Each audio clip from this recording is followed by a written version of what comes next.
Okay, thank you, Mike. All right, I'd like to welcome everyone to the Planning Commission meeting, and if we could call the meeting to order and pledge allegiance. I pledge allegiance to the flag of the United States of America and to the republic for which it stands, one nation under God, indivisible, with liberty and justice for all. All right, Mr. Hafner, can you help us with the roll call, please? Certainly. Alderman Eicher? Here. Mayor Atwell? Present. Dave Greenway? Here. Dan Jashinsky? Here. Ed Merrick? Here. Dan Cahalan? Here. Laura Schull? Here. Robert Weiler? He is excused. Okay. Okay, we will move on to 4, public hearing A. Just want to let everybody know that the public hearing that was scheduled for the proposed Castle Senior Living CBRF project has been canceled at the recommendation of the city attorney and concurrence of the applicant due to the fact that the application documents were not available for public view at the time of the notice of public hearing. This public hearing will be rescheduled to be included on the May 26, 2021 Planning Commission meeting agenda, and the application documents are currently available for public view at City Hall Administrative Office. So anyone that might be on Zoom, if you are unaware of that, that topic will not be discussed tonight, but it will be discussed at the Planning Commission meeting in May. All right, we will move on to 4B, public hearing number 1. Conditional use site plan amendment, plan development, Point Crossing, Delafield LLC. Is there anyone that would like to speak to public hearing number 1? Come on up, Mary.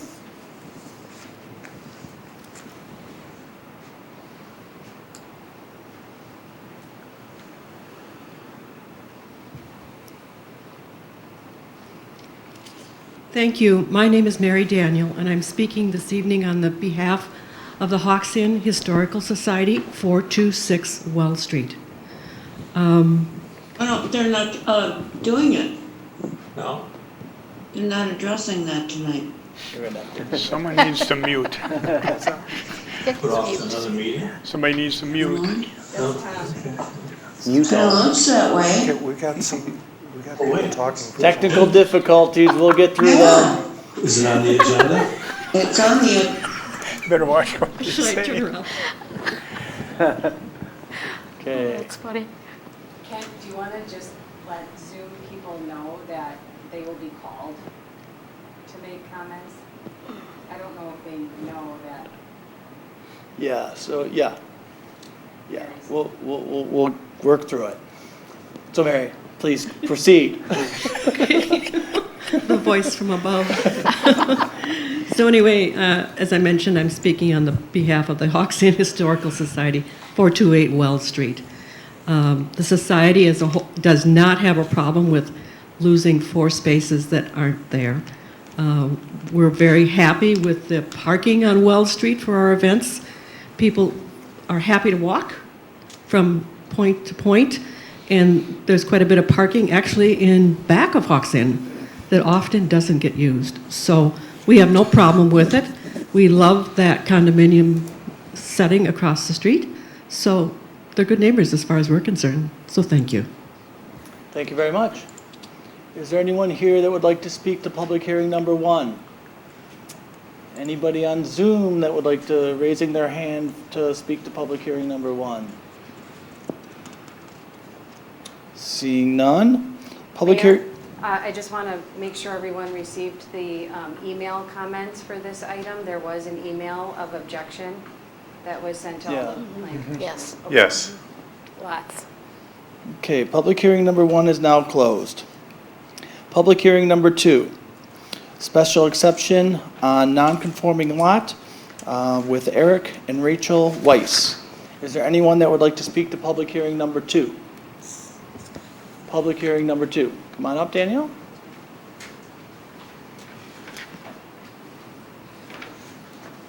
I am Danielle Henry at 2816 Burries Road. I don't have anything specifically related to their project. My concern would be kind of in general, approving something, and approving an exception based on circumstances, I think it's important to look at the circumstances and whether they are actually extenuating circumstances versus just personal reasons, I guess. And by approving something that isn't maybe necessarily special circumstances, would that then set a precedent for all properties with the same set of personal reasons? So I would just ask that if you're looking to approve it, that you consider whether or not this would apply to everyone versus just this, maybe this one lot. So, thank you. Great, thank you for the comments. Anyone else that would like to make a comment to public hearing number 2? Yes, sir. Okay. Go ahead, Mr. Krajzak. Well, thank you very much, Mr. Mayor. I greatly appreciate the opportunity. So, as the chairman of the variance committee, I would just like to note that I saw no demonstrated hardship with this request, and as a result, I struggle, and I think Danielle did a nice job of exemplifying the fact that making exceptions just for convenience doesn't necessarily follow the codes and the intentions and so on and so forth. So again, I see no hardship being demonstrated here and would wish you all to consider that. Thank you. Great, thank you for your comments. Is there anyone else on Zoom or in the room that would like to speak to this public hearing number 2? Seeing none, public hearing. Mayor, I'm sorry, I just want to make sure again that the written comments, so we just got written comments that were Mary emailed out today at 9:22 a.m. Of support. And there were also there's 3 letters in the packet showing support. I just want to make that part of the record for the public hearing. How many total? Do you know how many total? 4, I believe 4. 4. Yeah, so just refer to your packet. Affirm. Okay. Yeah, I did look. All right, public hearing number 2 is now closed. Okay. We will move on to minutes, number 5. Motion to approve the minutes from the March 24th Plan Commission meeting. I'll second. All in favor, say aye. Aye. Opposed? Abstentions? Passes. Okay, number 6, citizens' comments on the consent agenda. Are there any citizens' comments on the items for the consent agenda? Seeing none, we will move, comments on the consent agenda are now closed. We'll move on to the. Wait. I have a question. Okay, so we need to move to the consent agenda. Yeah. That's for citizens, right? And now we're moving to the consent agenda, so Okay. ready. Okay, you want my question? Ready. Okay. Ready. In the packet, there were 2 different signs.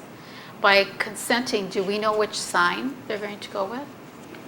Yes, That would so be a sorry, planning I had a question. feeling that was going to be confusing. The sign that they are proposing is this first sign, which is the wing sign. Okay. He was just a little worried that because of the shape isn't typical, that if you, for some reason, did end up having a concern tonight, rather than waiting a whole nother month, he would be willing to concede to this rectangular shape. Okay. So this is the sign that he is proposing. I'm sorry by my ignorance, but does Wingman relate to what they sell or produce, or do you know? Oh, you want to go ahead, Steve? Yes, Oh, I'm sorry, please. is the applicant here? Okay, yeah, come on up, Yeah, there's come on. questions. I always like to know. So as a what point the of order, businesses we're are. taking this off consent agenda and We need somebody to, we are considering it as. We're considering as it an item. as an item. Okay. Nice to meet you. Yeah, you too. Hi. Hi. My name is Steve Nelson, and I actually reside in Oconomowoc, but I'm here for 525 Milwaukee Street. Well, welcome. Thank you. So Wingman Gifts is a men's gift and supply store. It's not a clothing store, so I'm going to be selling items such as traditional shaving products, watches, pens, knives, flashlights, Oh. leather goods, and you all probably need to come and shop there. So it's We more. will. Yeah. The check that wingman out. concept is more of the aviation sense, traditionally from like World War II. Yeah. So I'm positioning myself kind of behind and off to the side to help shoppers. So would you characterize that sign that you prefer as a historical plane wing? Yes, I can't remember which plane we took it from, but it's definitely a World War II era plane wing shape. Yeah. Thank you. Any more questions? All right, Thank you for the information. Great, thanks. Okay. Is there a motion on this item? I move to approve the plain wing design as proposed. Second. Jump Gotta the be gun. quick, Laura. I know. Who is that that seconded? Ed? Yes, Oh, it was it- David. Dave? Here, I'm giving that to you. Jump right out there. And also, just as a comment, thanks for providing an alternate Yeah. in case Yeah, that is nice. we're irrational. We never are. All right. All in favor, say aye. Aye. Opposed? Abstentions? Passes. Okay, now we will move on to citizens' comments on other items on the agenda. Is there anyone that would like to speak to other items on the agenda? Oh, yes, regular agenda, right? Yep. Hi there, I'm Maria Luther. I'm the owner of the Smiley Barn, 2420 Milwaukee Street. I just want to say that we are absolutely thrilled that the Olive Garden is coming to Delafield. And we're even happier that they're going to be our neighbor, so it's very exciting. I'm here today to give some comments because I think there are two issues that need a little more consideration and some talking about to make sure that this project is as successful as it possibly can be. The first issue is to ensure that nothing about this project impairs the sight line from travelers on I-94 to the Smiley Barn smile. You know, Delafield loves its Smiley Barn. It's an important image for everyone in the community. It delights people. And it would just really be a shame if by accident we had a big brown Olive Garden sign hiding one of its eyes or its mouth or whatever. Now, I don't know whether or not that would happen given the current proposal. I did speak to the folks at Olive Garden yesterday, absolutely delightful people, and they don't think it's going to impede the view, but it became clear to me after talking to a few folks that there hasn't been a full analysis of that. No one has really looked closely to ensure that their sight lines will not be impeded. And this matters to people in Delafield, so I would ask that a very careful vetting take place on this issue. The second thing that I would like to bring up is the landscape plan, which calls for a landscape island close to the entrance of Dick Smith's live bait and tackle. Now, this is something that is of concern because that placement of that one island is where customers who come in trailing their boats typically park. Now, that's been happening for 40 years.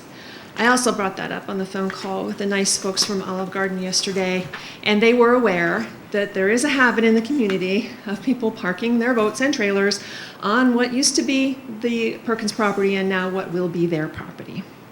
And I was relieved to find out that they're open to the idea of trying to continue to accommodate this so long as it does not impact their business operations, certainly reasonable on their part.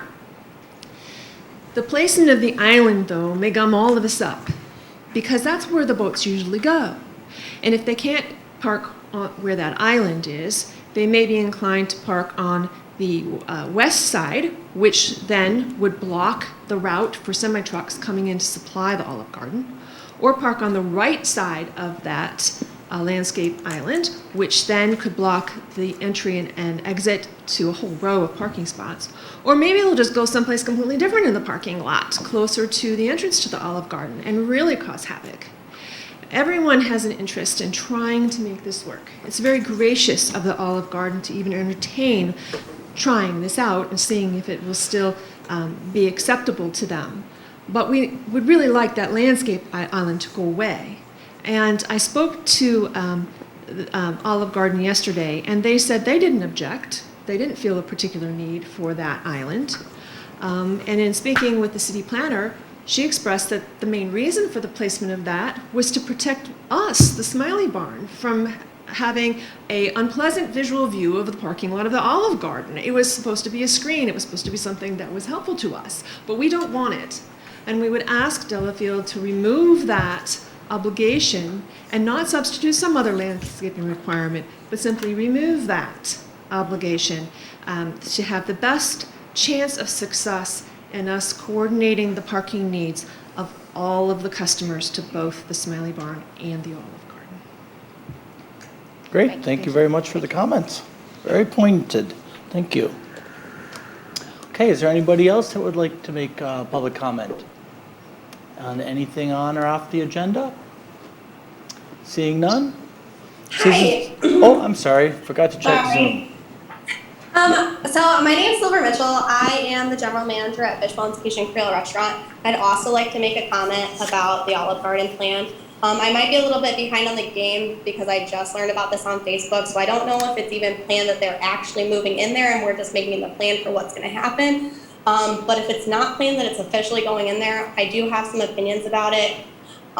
We're friends with many of the other restaurant owners and employees in Delafield, and restaurants, the whole service industry in Delafield right now is at a strong standstill with employment. We're having a really hard time finding any employees at all of our restaurants together. We're really, really lucky through everything that we've gone through that we don't have a lack of consumers, but we don't have enough employees to take care of all these consumers. I think that the Olive Garden plan is committing to 100 new employees, and I think that's going to put a lot of our local and small family-owned restaurants out of business. I think that voting yes to the Olive Garden means putting us out of business. I don't think that a 100-person staffed service industry job is a good position for the old Perkins property to be used as. Okay, I'm sorry, Tom, did you catch her name and address? I did not. Could you please repeat that? Yeah, my name's Silver Mitchell. I'm the general manager at Fishbone's Cajun and Creole Restaurant. Okay, and just give us an address for one of the restaurants if you wouldn't mind. 1704 Milwaukee Street. Great, thank you. We good? Mm-hmm. Anybody else on Zoom that would like to make a comment? Hearing none, citizens' comments are now closed. All right, we will move on to 9, unfinished business. Before we do that, didn't really have an opportunity on the agenda, but I wanted to welcome Dan, our newest Planning Commission member. Hello. He also serves on Park and Rec, and the Park and Rec Committee voted him to serve as their Planning Commission representative. Lucky Ken. you. Welcome, Dan. Thank you. Welcome aboard. Alrighty. 9A, DLC 0793.049.002-005, 411, 413, 415, 417 Wells Street. Owner, Point Crossing, Delafield LLC. Applicant John Koontz. Come on up, John.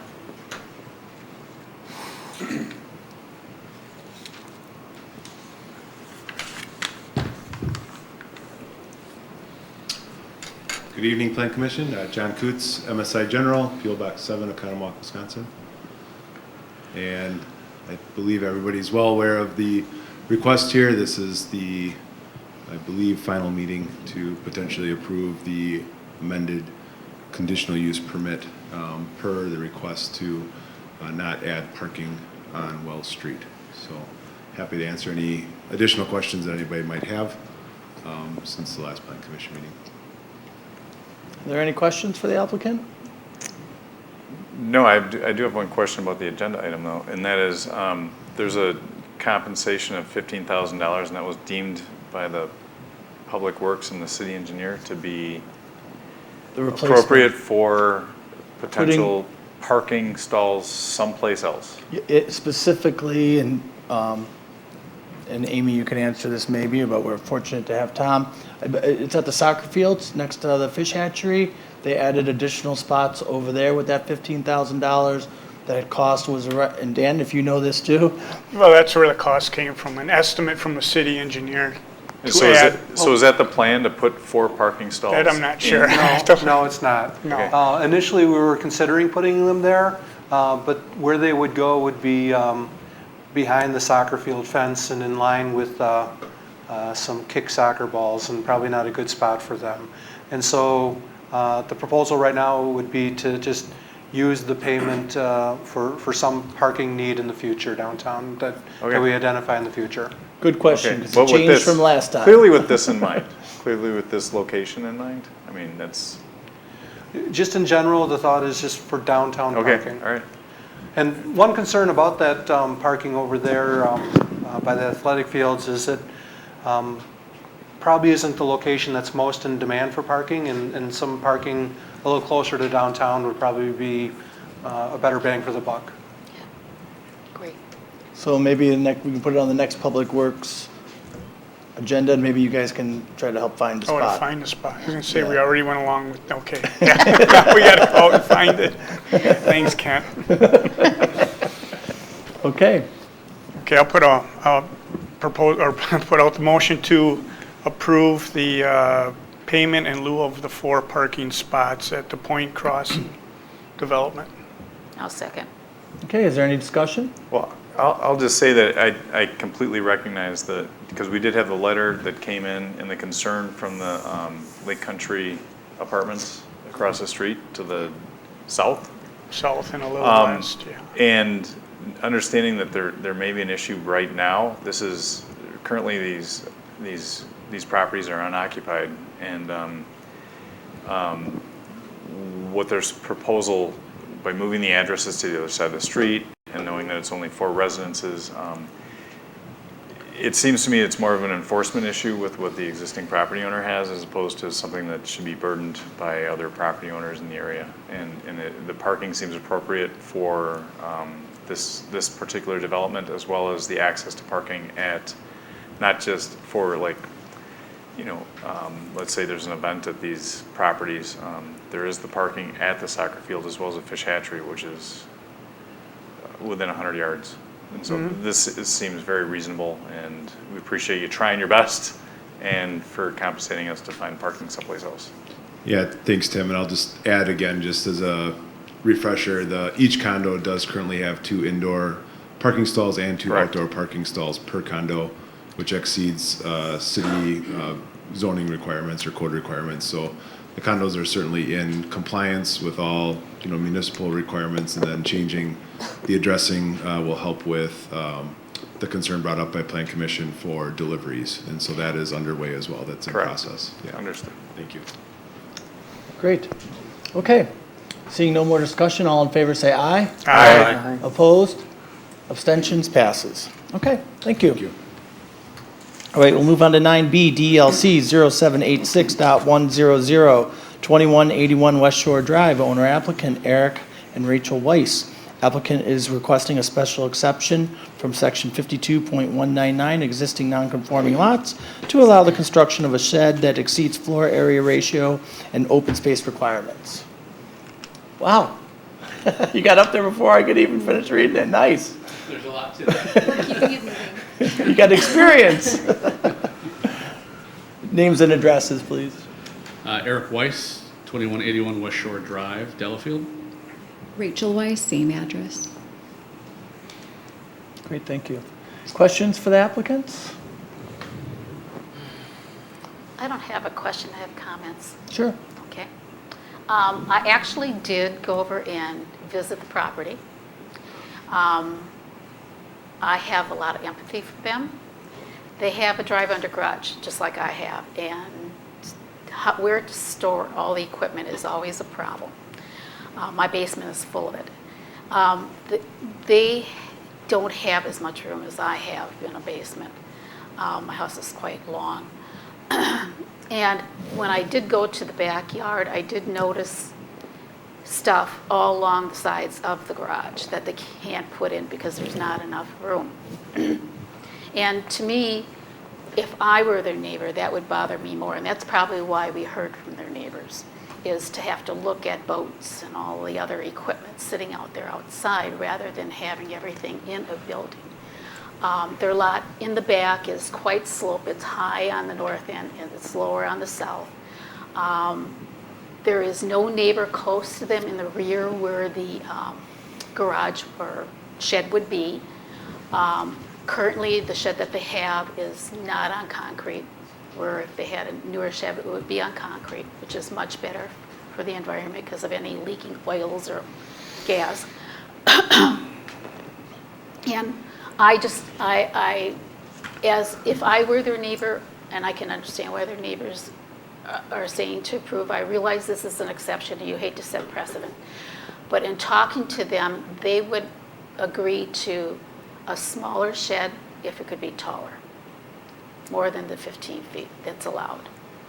And personally, I think that it would, for me, it would be acceptable because, like I said, there's nobody behind them. There's no houses directly on either side of this shed. Their neighbors agree. They're probably tired of looking at all the stuff on the outside. So my recommendation would be to let them go higher so that they would have more attic space to store all the, I don't know, all this equipment for outside. But that's my recommendation. So Laura, can I just make a comment regarding Make sure you're that? talking into your mic. Yeah, I can hardly hear you. Is it turned on? There is a difference in the process between the, so right now they're proposing to exceed floor area ratio in open space, which is allowed through a special exception. Right. And on that note, there was the public comment from the Board of Appeals member talking about unnecessary hardship. Right. The unnecessary hardship test is a statutory definition that is intended for variances. It's a very difficult test to meet. Right. That is not the test that a special exception has to meet. Right. However, a special exception does have its own criteria that need to meet. It can't be contrary or inconsistent with the spirit and intent of the code and shall not be hazardous, harmful, noxious, offensive, or a nuisance to adjacent properties, surrounding neighborhood, or resources. But if he goes and asks for a height increase, that he does have to go to the Board of Appeals then. So it would no longer be a matter for the Plan Commission to act on. Okay. And then they do have a much more difficult test that they would need to meet. Because they would have to demonstrate they can't practically use the property for its permitted purpose. So I just want to clarify the difference there. That's why I was thinking the height, I would prefer to go higher because it would give them a little more green space, which to me is of greater value than having a bigger building and giving an exception where they lose green space. And green space, makes their house in the future more sellable to me because if anybody has a dog, they want to be able to have an area where the dog can run, or they have very small children, they want a place where the children can run. So that's why I was thinking perhaps going a little higher. Yeah, the reasoning makes sense. Yeah. It's just the process. Yeah, it feels like a catch-22 here. Enough. I don't need it more difficult. So. And definitely wanted to say, appreciate you coming by, Laura, and just glad we were able to be at the house and walk you around the backyard. Yeah. Not sure if other members were able to drive through the neighborhood or stop in and take a walk behind. I did snap some pictures, print them off for anyone that wasn't able to. And then I just, besides other comments or thoughts, wanted to share kind of some of the pictures. And I put a little table in there just with some basic math of how I've tried to sell this to myself. I mean, for us to build, it's a costly, expense for us to go and add concrete and build this new outbuilding. We're doing it for a reason, to get stuff out from outdoors where, thieves or neighbors have to look at it. From a safety perspective. Like you said too, just with the wood floor, go to concrete, less impervious to chemicals. Right now I have a tractor / lawn tractor, currently outdoors, which that gets rained on, and oil and all sorts of junk can easily seep into the water or the groundwater. So we'd love to get that indoors, and to do that I need some minimum square footage to make that happen. If it's okay, I'd like to just hand these out. Please do. And, go into mask up before I walk around. And in the packet, you'll see that there are some photos of several neighboring properties that have either attached garage and a detached, a similar thing that we're asking for to show that it does fit within the neighborhood. Thank you. So this garage design that you're showing on the front page is different than what you included in the packet? It looks tall. Is Well, it? yeah, so that, I mean, that was more of a visual representation. So when we originally put that first packet together, I think you gave me an hour or so to get that submitted in time. So I ended up just doing a real quick online Menards building where you can't make it look the way you anticipate it. That's a little bit more of the visual appeal of what the design would look like. And then I didn't indicate a height on there, but it would be underneath that 15-foot maximum. I think the key for me is on page 2, if you look at that little chart, I put together a little bit of just basic math. So the first line or first column speaks to the minimum conforming requirements for a 10,000 square foot RL2 zoned lot. Open space is 7,000 feet, allowable square foot or footprint is 3,000, and the FAR max is 4,000 square feet. So from a percentage standpoint, that's 70, 30, 40. We're requesting essentially 80% for open space at 6,465 versus our lot size, which is non-conforming at a little over 8,000 square feet. Our requested footprint is 1,572, which is only 20% of the lot space itself. Looking at our lot is 80% of the minimum size for a conforming lot. If you take 80% of that value, it's roughly 5,600 square feet. So we fall well below that from an open space perspective when you kind of look at it from a ratio perspective. Same with allowable square foot, 1,572 versus 30% of that value would be 2,400 square feet. So I just tried to show that if you took us directly versus a conforming lot, we're falling well below what they would be allowed to do on a conforming lot. In the new special exception requirements, it's 3,000 or the 7,000 square foot rule as it's written, in the city ordinance 777, they actually use as a example RL2, which we happen to be talking about. A conforming 10,000 square foot lot in RL2 district must have 7,000 square feet of open space. Therefore, the footprint of all buildings and structures cannot exceed 3,000 square feet. This provision would limit the footprint of a non-conforming lot in the RL2 district to 3,000 square feet. I'm asking for half of that, 1,500 square feet. So I don't think we're getting anywhere near the maximum limit that is allowable under special exception. Not trying to prove a hardship, just we have a lot, happens to be smaller. We're just trying to make a space that's safe, appealing to the eye for our neighbors, and allows for us to store our personal goods indoors. And I don't know the rules governing, my personal green space, but part of our lot does have 1/18 ownership in a lake lot that is about maybe 300 yards down the road. So I did add that 1/18 of deeded ownership in lot 43 that is also on West Shore Drive. That would be approximately 641 square feet. So I did some of the same general math, and we'd actually fall within all the code ordinances if you added that additional square footage on top of the property our home sits on.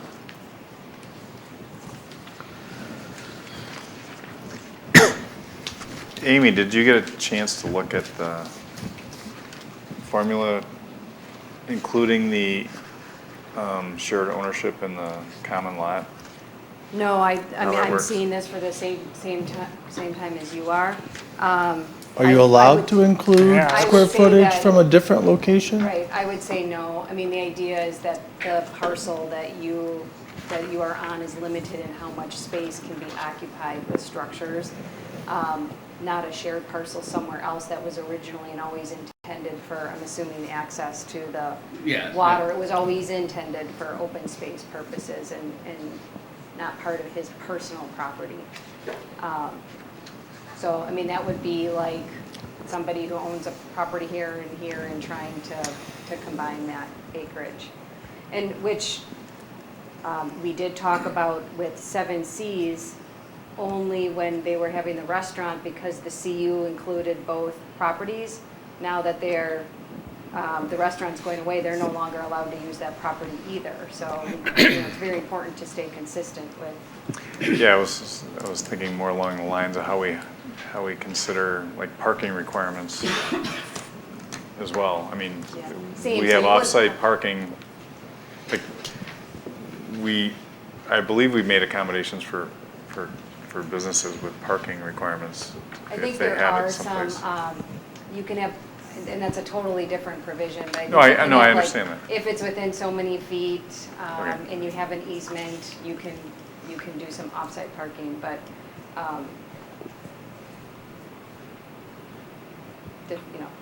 different provision. Gotcha. I just thought it was relevant that, we do have some additional green space attached with our property that we will never, and can probably legally never build on.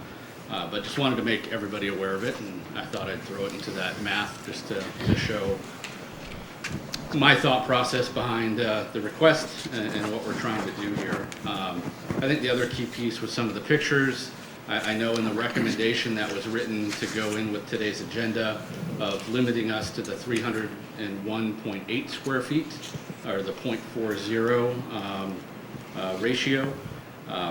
Some of the statements in there talk to the provision fits within the neighborhood setting better than.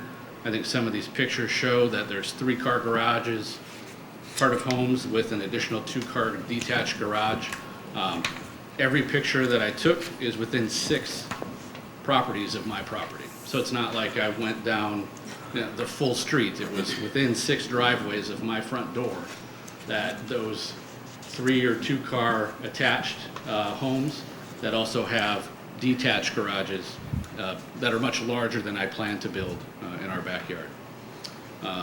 The other piece was a pattern of large detached buildings that could ultimately impact the appearance and drainage patterns for the neighborhood, as well as the natural resources associated with the lake property.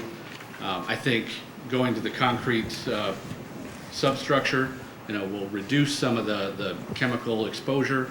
I also believe we would look at any kind of drainage opportunities that would exist to limit any drainage problems with a little bit larger footprint, whether it's underground soffits or drainage systems to go with the gutters, are things that I would be more than happy to incorporate into the building.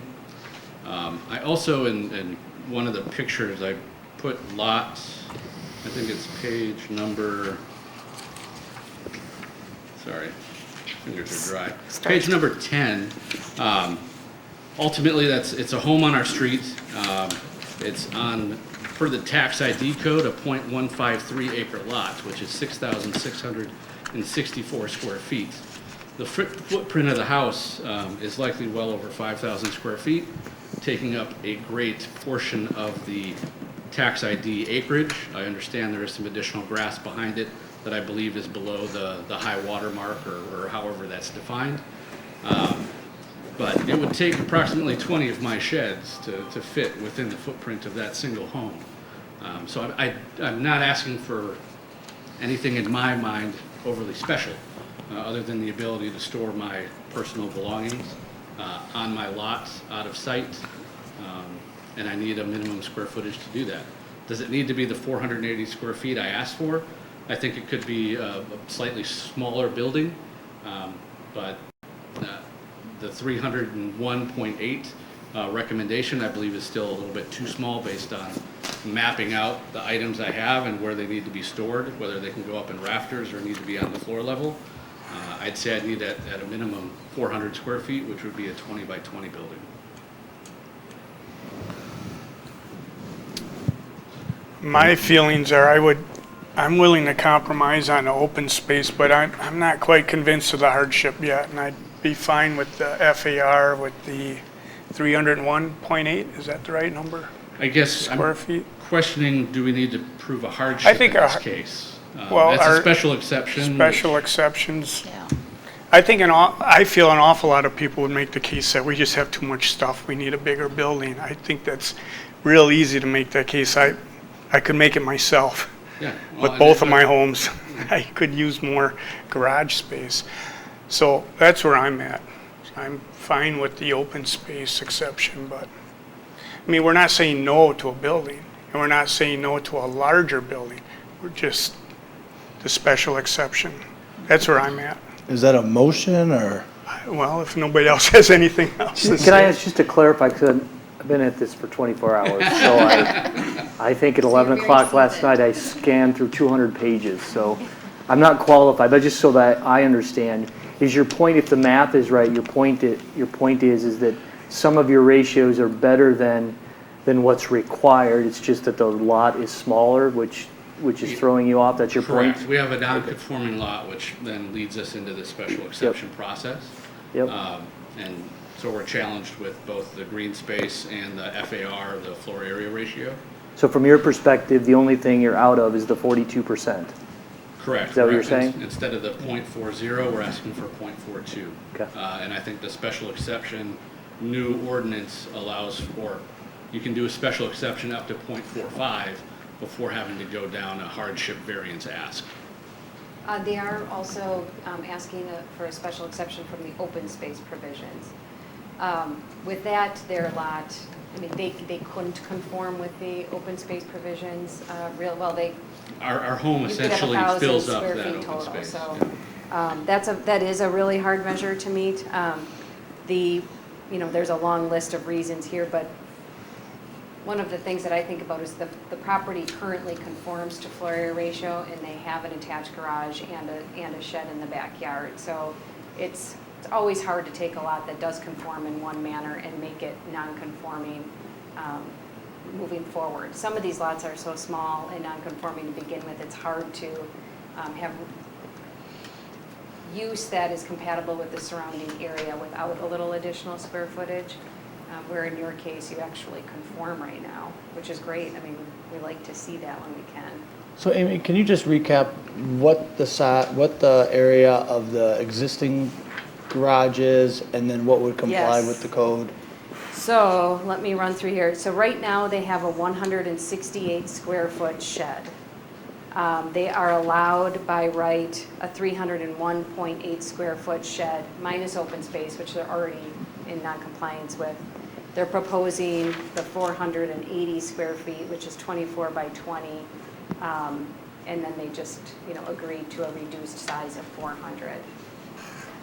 So What's the reduced size then of 400? What's that dimension? It's a 20 by 20, so you're taking 4 course. feet off of, We'd essentially take 80 square feet off.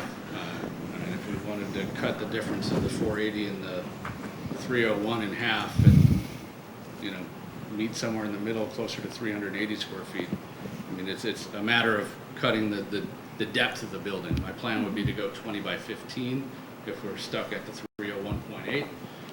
If I can extend that a little deeper, I can fit everything that I have currently indoors, if I get closer to that 20-foot depth. At 15 feet, I'm still going to have some items I'll have to store outside. Yeah, this is a tough one because it's always good if you can hide everything. It does add to the look of the neighborhood. right. But there's a standard that we like to try to hold, for consistency, which we equally feel as just as important. Right. And that has come up several times that you don't want to set a precedent, but we essentially live on the lake and we see these large homes that are going up on very small lots, and we're forever saying, how does this happen? How do they fit that home on that lot and get that approved? So Amy can I know answer that's a that. different thing. Yeah, Amy can answer that. Well, I mean, I don't know what Mayor Scott. wants me to, what issue he wants me to talk about, but that is why we went through a 3-4 month process here to amend the code to provide some specific requirements, because there wasn't even this language that talks about contrary or being inconsistent with the spirit and intent of the ordinance, and nuisance to adjacent properties, surrounding neighborhood, natural resources, etc. Those specific provisions were not in the code, and so it was very open-ended as far as the decisions were made, which does reduce consistency in the decision making. So And then the other thing is, I don't know, like some of the pictures you're taking, they're on the lakeside. I think some of those properties, they may or may not be bigger than yours. I mean, there's a According lot to of the tax that we code, they're could not. talk about. So, or their tax documentations, I went through pretty much all of those that I took pictures of. Some are conforming lots, but I would argue if you looked at the square footage with the detached garage, the 2 or 3 story home with the garage attached to that as well, I can't imagine, just from generalizing and looking at things, that they fall underneath the FAR, even for a conforming lot. Sure. So I don't think, I can't answer to how, that's the whole precedent. That's what they're talking about, is then people can say, this happened in the past, but there's a lot of different provisions. People can replace non-conforming structures. Again, the special exception provisions did just change. I think are they the first applicant they under are. this new standard? Lucky you. Yeah. Should have been here It 6 provides the months latitude, ago. provides all So the we latitude. spent a and lot all- of time on coming up with those, and now you're the first test case. Are we going to follow what we all said we agreed to or not? Well, And I- you and I- would be. You and would yeah. follow it through, because we'd fall underneath the 3,000 square feet, we'd fall underneath the .45. Not Right. the FAR. So I do. The FAR is still underneath the special exception of .45. We're at Yeah. .42. I'm asking for a 0.02% over the existing .40. So Dan, just for your knowledge, because you are new, you didn't hear the Use me as the You didn't hear the last excuse for the meeting. guinea pig. So they do meet, we did build in minimum provisions where the line gets drawn, where it's no longer a special exception, you have to go to get a variance. Yes. And that is .45, or the minimum square footage allowed on a conforming lot, the smallest non-conforming lot of that district. And the open space is no more than the minimum size conforming lot on a, minimum size open space on a conforming lot. And I think I have that all built in here in the staff report. So they do meet the minimum provisions. It's just kind of the caveat of how does that affect the neighborhood setting is really what I think we're focusing on. Because just because you meet the standards of a special exception doesn't mean it's automatically granted, or we would have built it in as a permitted by right structure and you wouldn't come to a committee. So there's certainly some subjectivity and. Yeah. And that's why I included the pictures, because I think it shows our neighborhood has multiple homes. Within 6 properties of us, there's probably 7 or 8, and when you count both sides of the street, that have double, size garages with attached garages as well. But just so I'm clear, most of those are on the opposite side of the street where the lots are much bigger. Is that a fair statement or not? I don't believe it's fair. When I looked at the GIS map, many of those lots are not all that much bigger when you look at the high water line, which is what they're taxed at. So some of those have more green space down back behind, but it's not technically part of their taxable lot. And the ones that I show that are like 5 and 6 homes down are actually smaller than our lot if you look at their tax ID. So I don't know, Mike, I think you're controlling what's on the screen. If you share my. No, he's not. Oh, he's not. I just have the county GIS system up here. I don't know what lots he's referring to. To me, they look quite a bit bigger. Again, yes, there is more green space, but if you look at the tax ID on the Waukesha County sites, like the one that I showed the picture of on page 10 of the actual above view from the GIS map, it's 0.43 acres. It's the map size is 0.45 acres. I don't know what they use, Scott, from when looking at code like that, if they use the tax code, which is what was shared with me. You have to remember those lots were actually platted. So it's not that they were created by CSM. That goes back to the 1920s. It was a subdivision plat. So the documentation is really pretty good on lot size. Yeah. But when you figure the FAR, is it off the tax where it's listed on their tax ID as 0.145 acres, or is it? I would use that initially until a platted survey would surface. Okay. But I think just from a visual aspect, we wouldn't look any different, regardless of what side of the street we're on, unless there's preference for those that live next to the water versus those of us with the tree line behind us. Okay, Amy, you got control. Okay, sorry.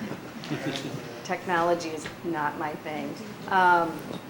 So I don't know, can you see the yellow lines are the parcel boundaries? Yes. I don't know, do I need to zoom out more? I can see it. I can.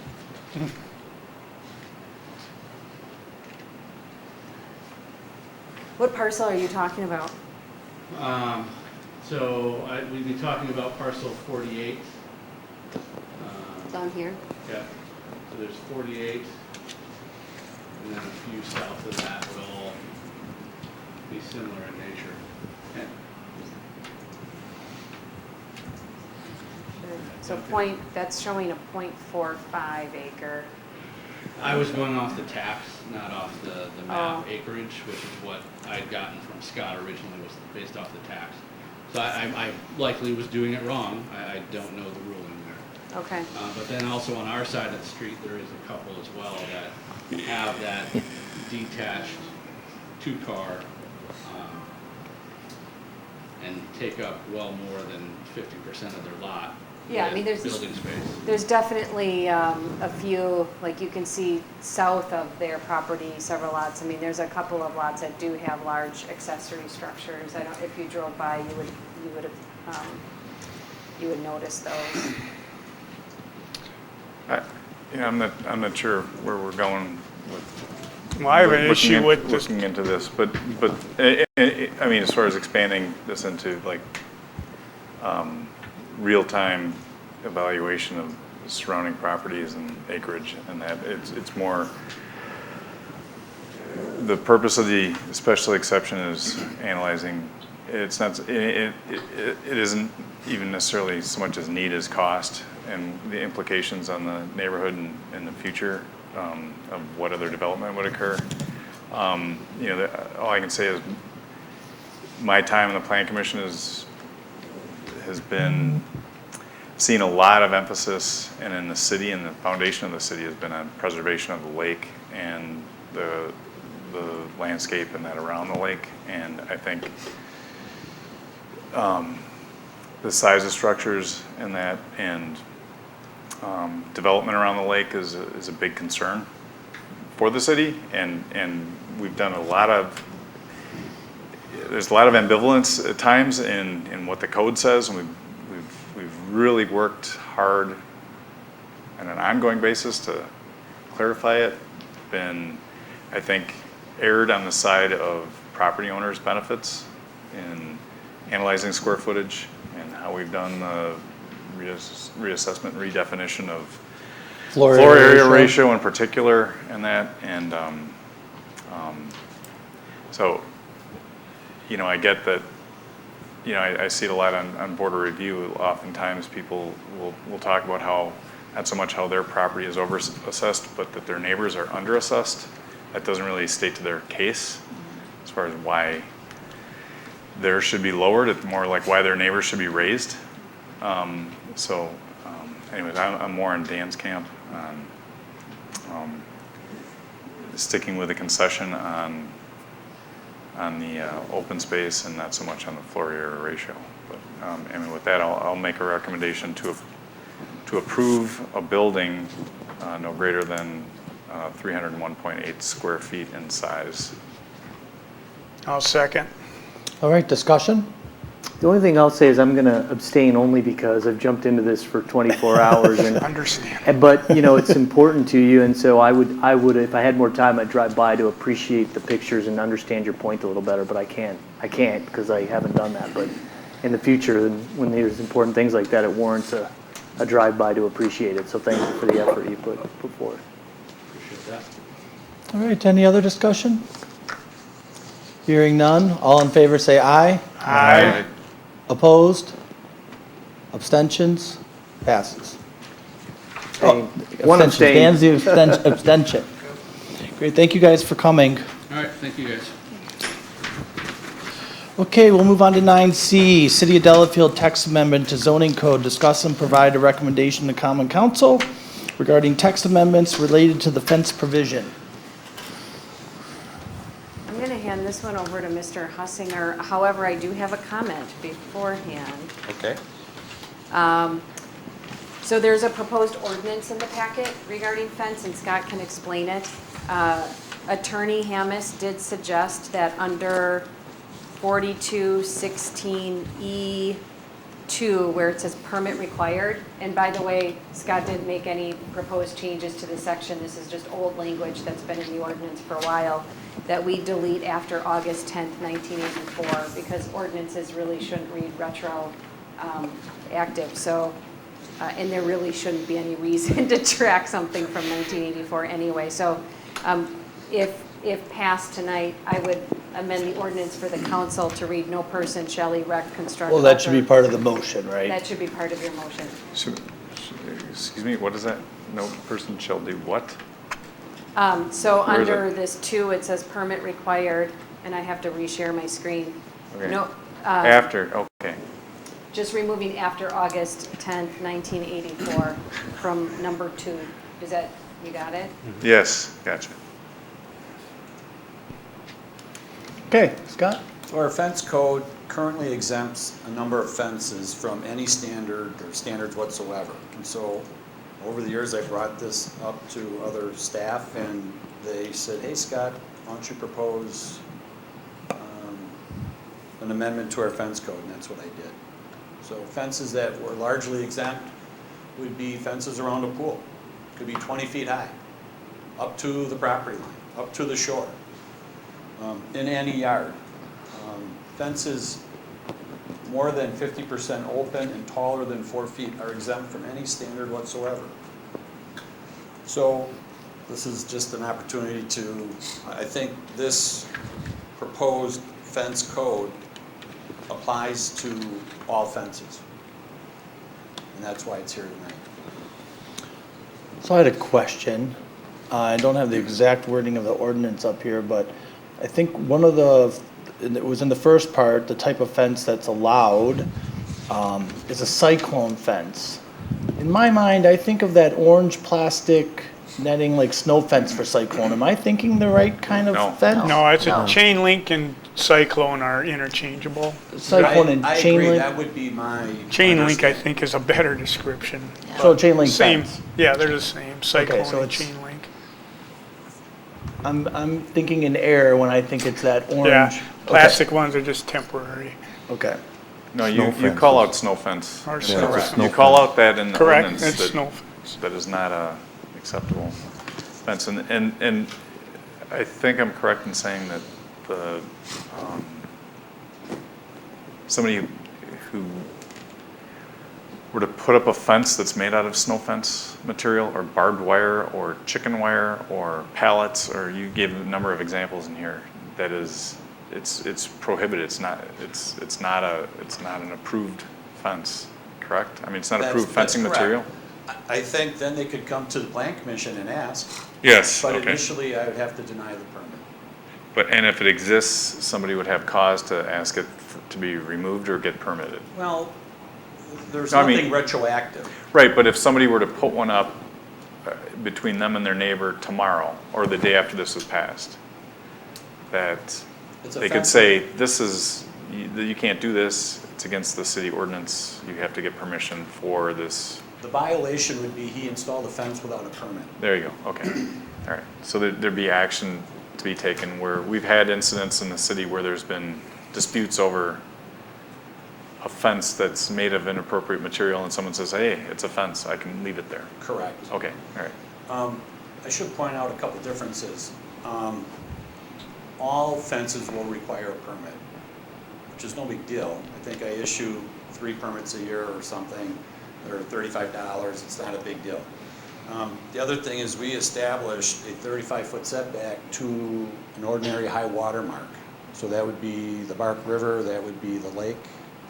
That did not exist, or that does not exist today. Okay.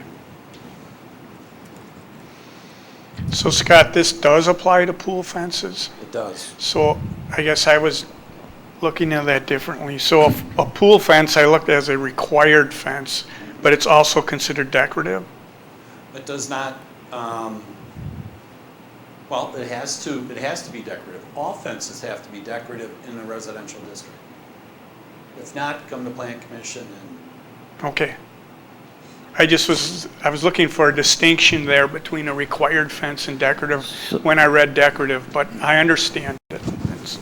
So when I get a pool permit, I'm required to get another permit. well, yes, or it's on the site plan, and I get a picture of the fence, and so then I just staple it all together. Yes. So they're doing it at the That's same the one I time. have a problem with. Right now, Pool you don't, fence. it's exempt. But you have to have it. You do And you have to after meet this the gets state code, adopted. and you have to meet state code. There is no state code. Well, then, I'm sure there is on height, because you can't just allow people to walk into a I know a pool. municipality that doesn't require fences around in-ground pools. Exactly. Yeah, some municipalities don't even, I know of a pool that's out in Yeah, it's not a down by county- Wales, pool store, that Right. does not have a fence around it. Okay. I wonder who their insurer is. That's what I wonder too. How do they get around insurance? Yeah. So if someone wants a building permit for a pool, do they have to pay for a permit for a fence too? I don't care about that, but I'm gonna make sure that the fence meets our standards before I issue the pool permit. Okay, and that's not a part of, that doesn't matter about the ordinance, that would matter about how the city sets up its licensing or permitting fees, Yeah, right? that Correct. makes more sense. So we just need to make sure that in the permitting fee, that a pool would include Yeah, we can do a that. fence permit. Okay, all right, and that'd be a separate thing to take up with city administration. Okay. Another question on 3A. When we talk about decorative fences, means picket, split, rail, cyclone, post, and so forth. At the end of that, it says, and similar fences, at the end of that sentence. And then when we go down to decorative fences, does not mean, and a list of fences. At the end, after T or U post, does it make sense to also add or similar fences? We can. Just trying to make sure all fences are covered under either or. Yeah, actually, I would agree with that. It makes them both read the same way. Yeah. Yeah. But I struggle a little bit with the similar because it's so vague. It can mean so many And things. that would be up for Scott, right? I know, right. Is it similar fence or similar component? It's really- I'm open, I'm just trying to make it all inclusive. Yeah. I have a question. Can we Sure, have him go answer ahead, that go one ahead. first? So, I'm sorry, what was it? Are you okay with adding in the motion after T or U post and similar? Yes, I think just leave it just like that. Okay, With nothing after similar? yeah. Same with above then? And iron, wrought iron and similar? Yes, I would. What about material? Similar material? Trying to catch anything in that Yeah, category. I think just leave it similar. Yeah, similar. I think just leave it similar. Okay. Otherwise, they'll come up with something new. Right. We'll have to put it in there. I mean, the default is if it's not defined by the building inspector, it comes to plan commission, right? I mean, okay, Correct. so you have some discretion, very good. Okay. Can I ask my question now? Yes. Okay. I see this once in a while, where someone will put up 2 sections of fence as a privacy, like a patio or a porch. Would that require a permit also? I'm less concerned about requiring a permit, but does it have to comply with our standard? Is it a fence? You know, if it's one panel, is it landscaping? When it's incorporated into bushes, a berm, and I'd love to have some direction. So landscape screening versus a fence to define your yard to keep your dog in or protect your pool. So I This think is what just you're saying privacy. is more of a landscape screening. Privacy Yeah, screen. yeah, because my neighbor has a beautiful patio, and he just put up 2 sections of fence years ago, decorative, very nice, for privacy. And I was wondering if that needed a permit. So we're going to call that landscape. No, I think the default, to be safe, would be, it should be a fence, and it has to come to me, and I have to deal with it. Okay. All I right. think it's the best way to handle it. Okay. This Otherwise- kind of defines that as a fence. Yeah. Not kind of, it definitely does define that as a fence. I think this is good. What I I think think this is a of a great fence is start. you're Let's put a enclosing stake in the something. ground and we can embellish it. We can always change this. We can always make it clear. I love this upgrade from what we've had. Yeah.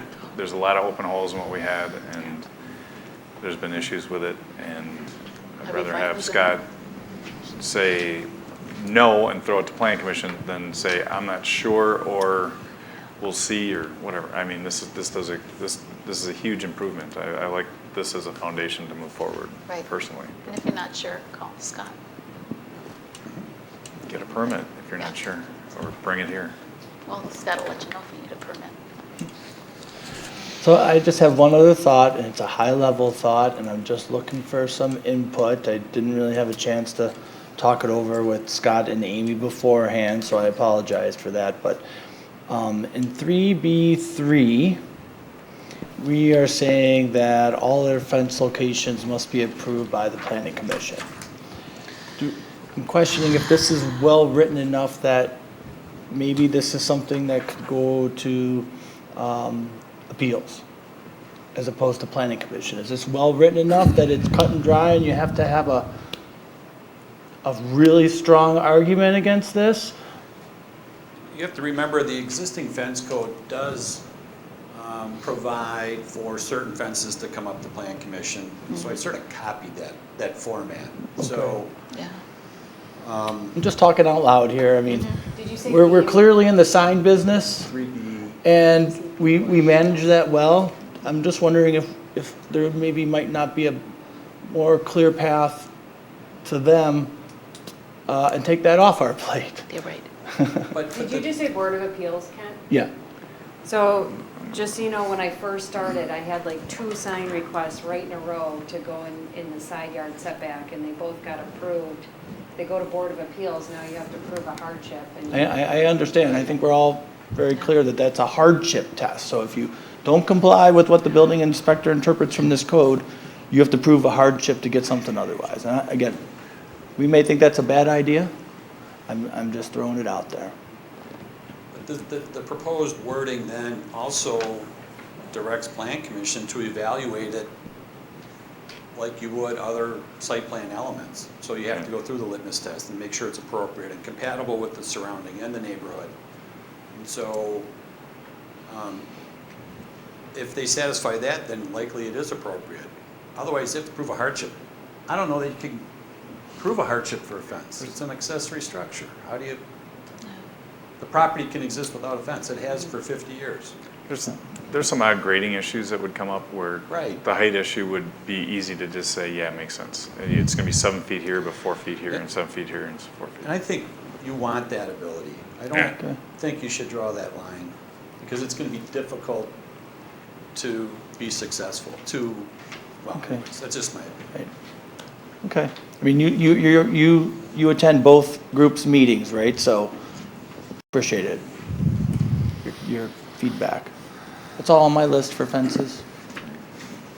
And I'll make a motion to approve the amended fence ordinance as proposed, but striking the phrase, no person in section 2. E2, no person shall after August 10th, 1984 erect, construct, or alter and enlarge a fence without submitting a survey and obtaining a permit from the building inspector. Striking that section. Hold on. No, Just just after. Just the date. after, just the words I'm after sorry. August 10th, 1984. Just after August 10th, 1984. Just striking those 1, 2, 3, 4 words. And adding And similar. and similar to oh boy, End of 3A. end of 3A in both sections of descriptions of fences. I'll second. All right, is there any discussion? Hearing none, all in favor say aye. Aye. Opposed? Abstentions? Passes. Fence is done. Yeah. Are you sure? For now, yeah. I'm very excited. Yes, I'm sure. We're very sure this time. Fences will not be coming back anytime soon. It's like a bad penny, kept coming back. Okay. 10, new business. A, DLC 0804.994.021, 2863 Heritage Drive. Owner, Walmart Real Estate Business Trust. Applicant, Lynn Parsons, PB2 Architecture and Engineering. Applicant is requesting permanent signage to replace the existing signage on the Walmart property. Portions of the exterior of the building will also be painted. Please come up if the applicant is here. Is the applicant online? No applicant here, no applicant online. Were we told they could not attend for any reason, or? No. And they were duly notified that it's a requirement to be here to have their item discussed? Did I specifically mention, I mean, it's part of the application process. I don't know if I had that Okay. conversation with her or not. So without objection, I'd say we move on to the next item. Yeah. I mean, I can make, I'd like to ask- make a comment, Yeah. and that is that I think that the blue paint should be something that's considered signage. We should be given an analysis of what that does to the signage size and requirements. Okay. That they also be aware that their pedestal sign on I-94 has been in disrepair for almost a year, facing westbound. I mean, if you're going west, the east-facing sign needs to be repaired as part of this process, and they need to be prepared to do that. Is that, looking at, and I know these are blurry on Laserfish, this No, one. that sign is neither not of these? shown. Okay. It got blown out somehow a long time ago. I think our city administrator might have written them a letter 18 months ago. Okay. Those are just points to be a courteous thing to point out, that's on our mind, on my mind. I was going to ask the same thing about the paint, because I thought we look at that for Target also. I seem to recall. You did, Yeah, we did. in 2017, on this property, you did deny signage based on a very bright orange color. I think it was orange. And the reason from the planner was that the colored walls were deemed part of the signage because it had the purpose of drawing attention to a service or location on the property. So I did, that was one of my questions for you, so that's good to know. That's consistent. I know with the old BP at 83, when they had that decorative paint around the border, we counted that as signage too. We did it with So- Hardy's roof proposal as That's well, right. and there's other, I mean, there's So that's very consistent. One more question before next month. So this might be hard, this square in general is new, it's a new parapet. Would you just call that the sign, that whole thing to sign? Like, they don't need to go through a site plan approval, do they, with that? Okay. No. Just signage. Okay. Just one other comment too, I mean, there's been some complaints about the upkeep of that building in the not too distant past, so I'd ask the building inspector to go up there and take a look and see if there's any other things in disrepair that we might want to make sure we make them aware of and take this opportunity to get them repaired with their request for these modifications. I'd like them to clean up the litter. We just took care of that. Yep. Yeah. It was everywhere. Yes. Everywhere. Yes. Yep. All right. Anything else? All right, we'll move on. We'll move on to 10B. DLC 0803.0012440 Milwaukee Street. Owner Delafield Realty LLC. Applicant Monica James. Consolidated Development Services for Darden. Applicant is asking site plan and appearance review and permanent sign. Approval approval and other redevelop the property for Olive Garden. Is the applicant here? All right. All right. If you could give us your name and address. Hi, good evening. My name is Joe Mayer. I'm with Kinley Horn. We're the consulting engineer on the project, but we also have members of the applicant and the rest of the design team on the phone today. So I'm the only one here in person, but there's other people to speak on the project. My address is 4201 Winfield Road, Warrenville, Illinois, 60555. Great, so Amy, you want to give us an overview? So, yeah, I will give you an overview. It might take me a minute because I have to stop sharing and then reshare a different document. These are the material board that includes the different materials on the structure, if you want to take a look at that. And then for the people on Zoom and the people in the audience, I'm just going to quickly scroll through the building elevation plans, and then I want to put the site plan on from my PDF documents because the images in the packet just didn't come through very clear. 10 to 15. So I'm doing this quickly, but I know not everybody has probably seen the visual, so. Could you tell which side of the building it is? Which direction? Like north, south, east, west? There's a different plan that shows this. What side? This side would be The the front would be west like- elevation, right? The west. I think it would actually be the north. North elevation. This one with the Yeah, door? that's Yes, north. it says the front of the building. Yeah, Okay. that's the north. Then we have the rear elevation is that the east or south side? South. Be the south. South side? Towards the freeway. I'm just gonna let you answer. I'm failing. The right elevation? That would be the east. East. Left, west. West. Okay. Yeah, I may have had that backwards. Yeah, Yeah, so vice versa. Yeah, the right and the west. The right is the west and the left is the east. Yeah. So that one right there would face west. That faces Smiley Barn. Yeah. Yeah. Okay. That makes So I'm sense. just gonna, for a minute here, stop. Nice. Looks nice.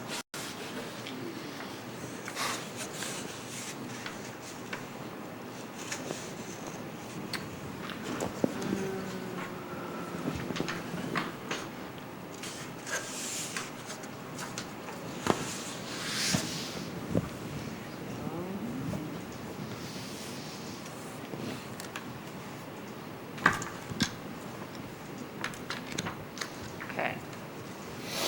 All right, these are a little clearer.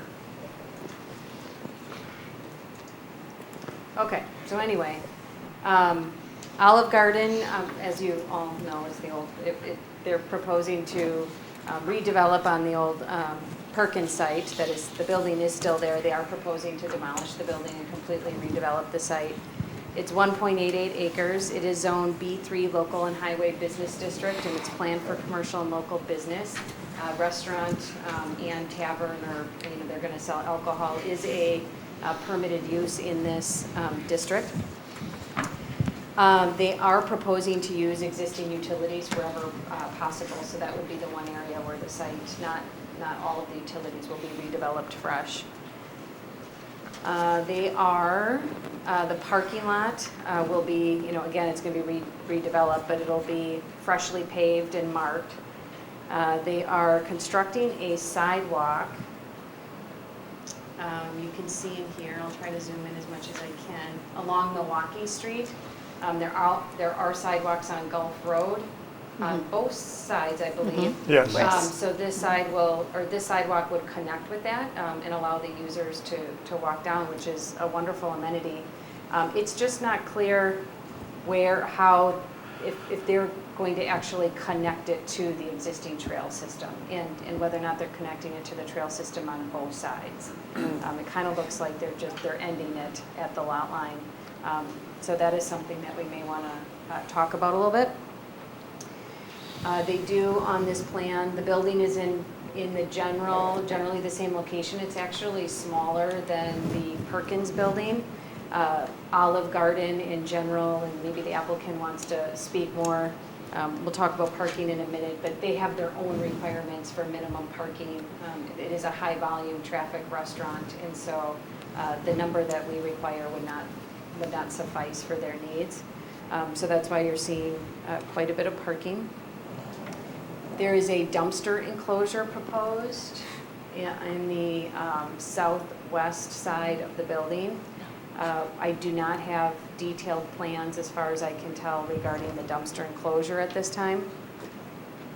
All of the dimensional standards for the building are being met.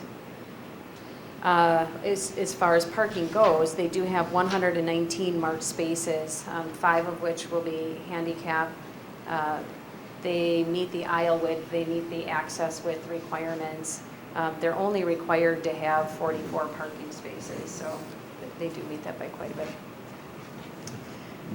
There is an access easement on the property. It's kind of light gray. You can see these islands on the edge, just southeast of the existing access point. There's some new islands being proposed. That's actually where the existing easement exists that provides access to the adjacent properties. But that's parking right now. So the true access that's currently used and being proposed is along the lot line. And so they're just asking, they're going to expand the easement area an extra 30 feet. And we'll continue to use the existing area as parking as it has been for quite some time. The applicant did conduct a traffic impact study as requested by the city to see if that intersection would be able to accommodate the amount of anticipated traffic. That study did say that it's sufficient even during peak weekend hours, and SEH did have our traffic engineer review the traffic impact study and did agree with the findings. So we're not recommending any further improvements to the intersection. They are proposing several landscape islands. As you can see, and I know Maria had mentioned this in the public comment period, the code requires 180 square feet, I believe, of islands per 24 stalls. That's in order to beautify the parking area so you don't have one huge slab.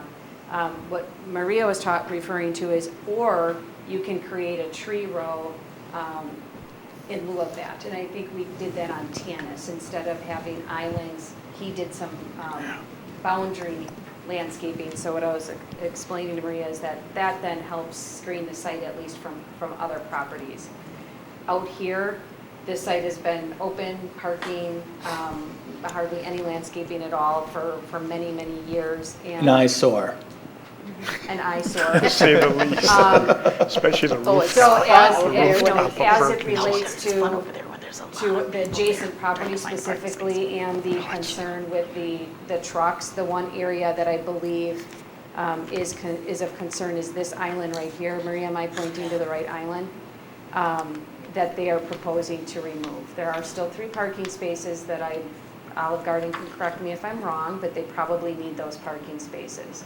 And then there's curb, but so you may want to give them direction on that island. Architecture of the building, you just saw that, and you have the material boards. The roof's going to consist of metal and tile. The fascia and eaves will be painted wood to match the roof. The siding will consist of stone plank cladding and stone veneer.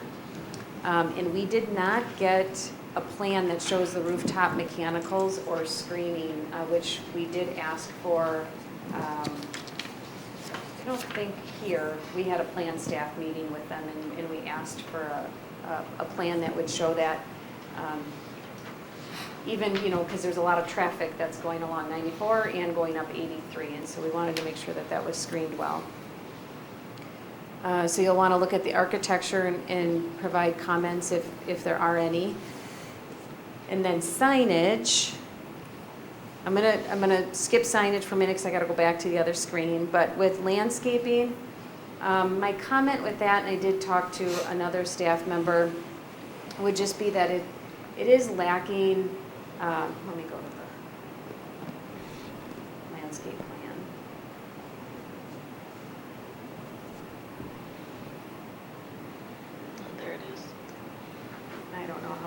can see this, but it just seems to be lacking a little bit of diversity. If you look at the plans, there's long stretches of the same species, and they largely are yews and junipers, which are evergreen, so it's going to be very green. If you're interested in having a multi-color type landscaping approach, there's a lot of green in here, and there's a lot of feather reed grass. But otherwise, the types of plants that are proposed are good plants for surrounding a structure in these types of conditions. The other thing is in those islands, there's typically your single tree, or that one island has 2 trees with, I believe it's turf. So that's another thing. I don't know if you would prefer plantings, ground cover plantings in those islands, or a mulch instead of grass that may or may not be mowed. Just something to think about and comment on. And then another thing to just note is all of this landscaping around the building is, will have like a rock mulch instead of, your typical mulch that we usually see. I mean, I'm sure they're proposing that because it fits the aesthetic of the building maybe a little bit better, I'm not sure. And then we do not have a lighting plan, unless I missed something from Olive Garden. I didn't see a lighting plan yet. As far as stormwater, sewer water goes, there is a report with comments in the file, and we would condition our approval on the meeting of the engineer comments. The concerns largely relate to making sure that we have enough documentation that shows that they meet the water quality requirements for a redevelopment site. There has to be a 40% total suspended solid reduction, and the engineering team does not feel that they at this time have enough information to be able to say they meet that standard. The plans also reference grass swales, which they couldn't really find on the plans, and then we need to understand the sewer and water service connections to the existing facilities a little bit better. So not to say they don't meet the requirements, we just we need more refined plans in order to make that determination. And then bear with me again here.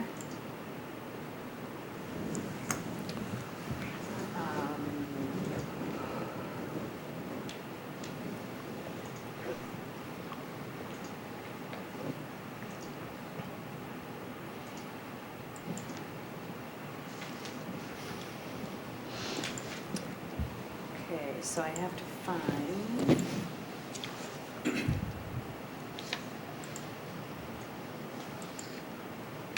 there's a lot of information in the packet on Olive Garden. Yeah, there was. Okay, so signage.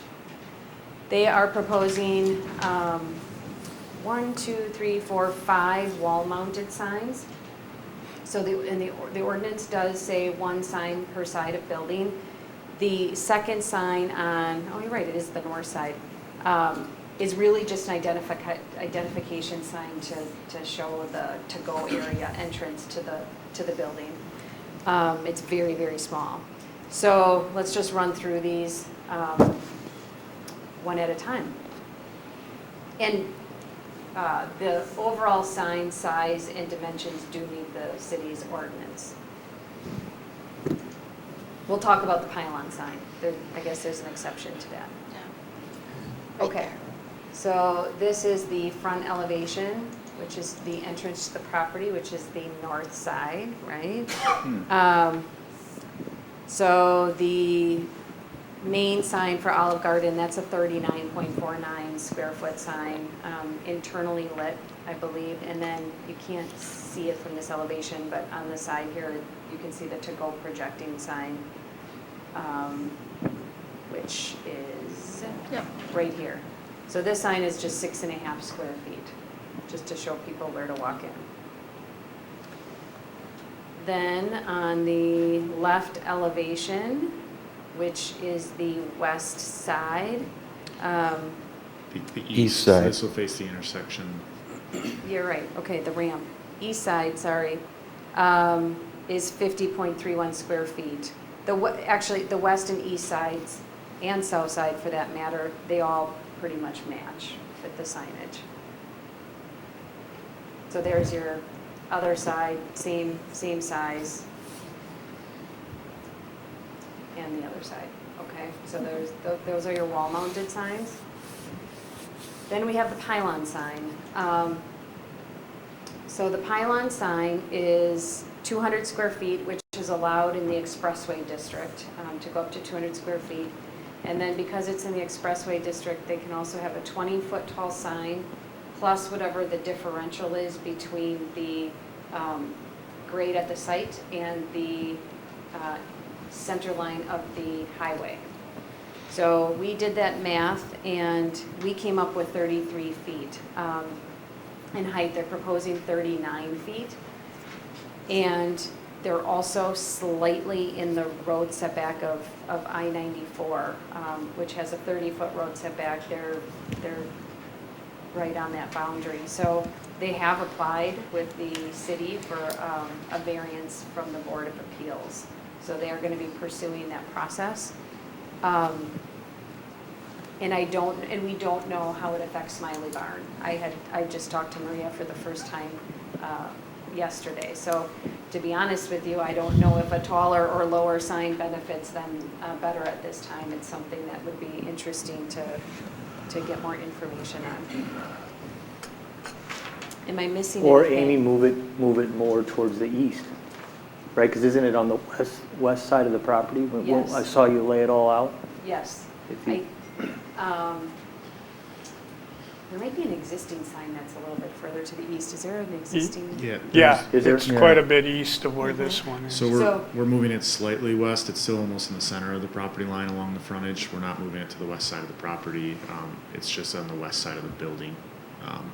Sounds like the more east you could be, you'll create more space between that and Smiley Barn, and therefore any visual impairment will be less, would be my gut, but you guys will figure that out.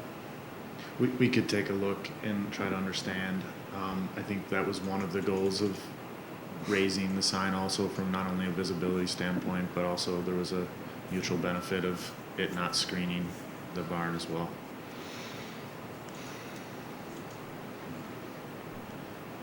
We have representatives from the signage company on the phone as well, I believe, and I'm not sure if they're able to openly speak or if they need to raise their hand. But After she finishes her review, we'll give you the floor. Okay, thank you.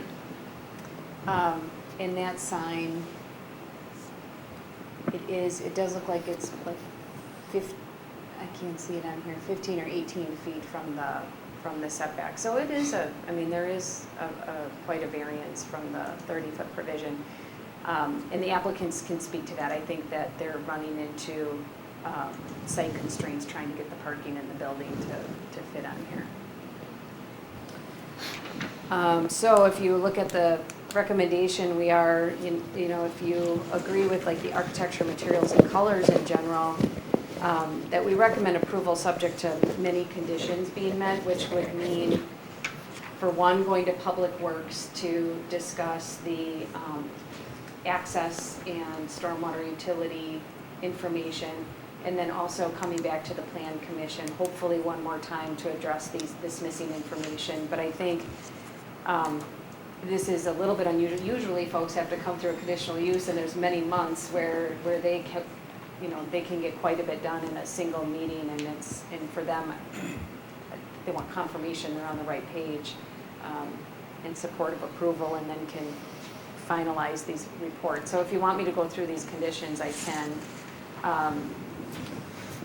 But it's really, I think I mentioned most of this.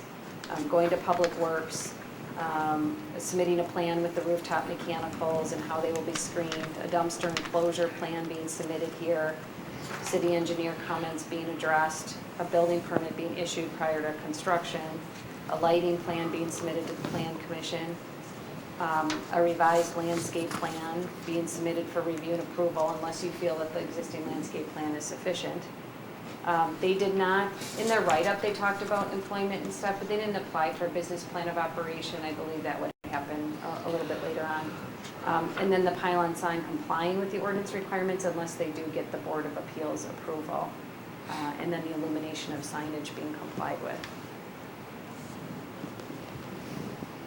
questions, comments? I know from, And this might fall, I think this will fall under Public Works, but I know we will feel very strongly about hooking up that sidewalk. Here, here.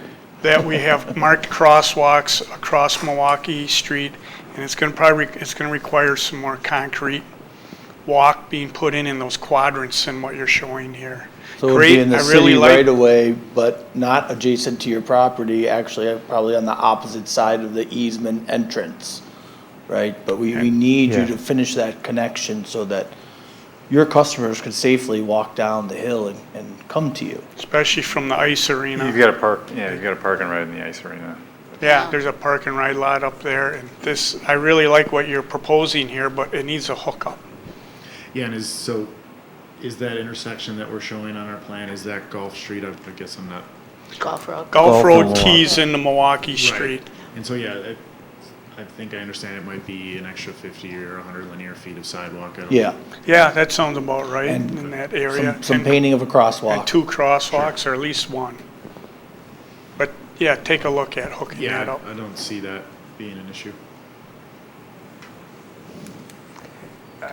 I'll just say, the one big sore spot with the existing building that's there is the rooftop mechanicals. It's kind of Terrible.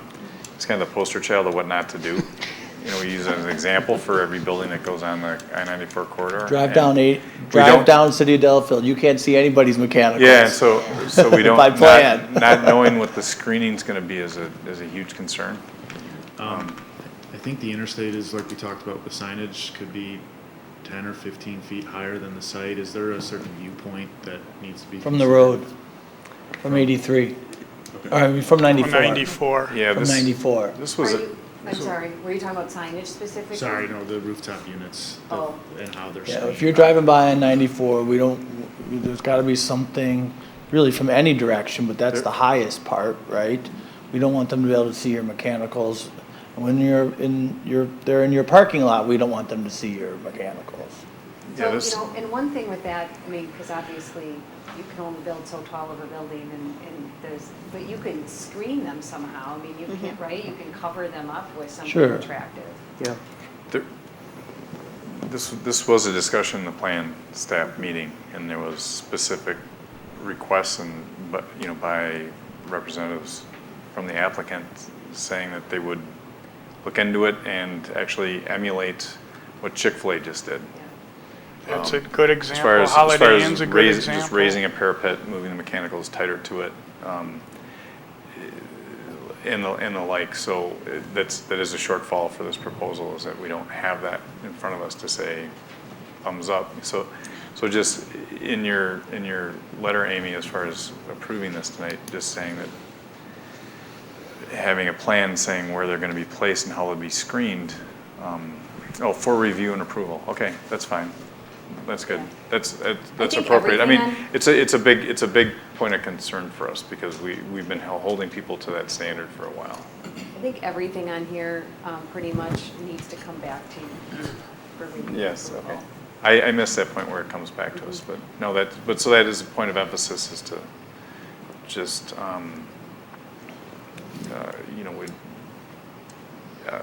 like I said, to be We need invisible. drawings Not to be invisible, but they have to be screened. Give you the final go. Yeah, and I guess maybe just to that point, if it completely complies with the ordinance, is that something that could be approved on a staff level, or does it have to come back in front of the Plan Commission?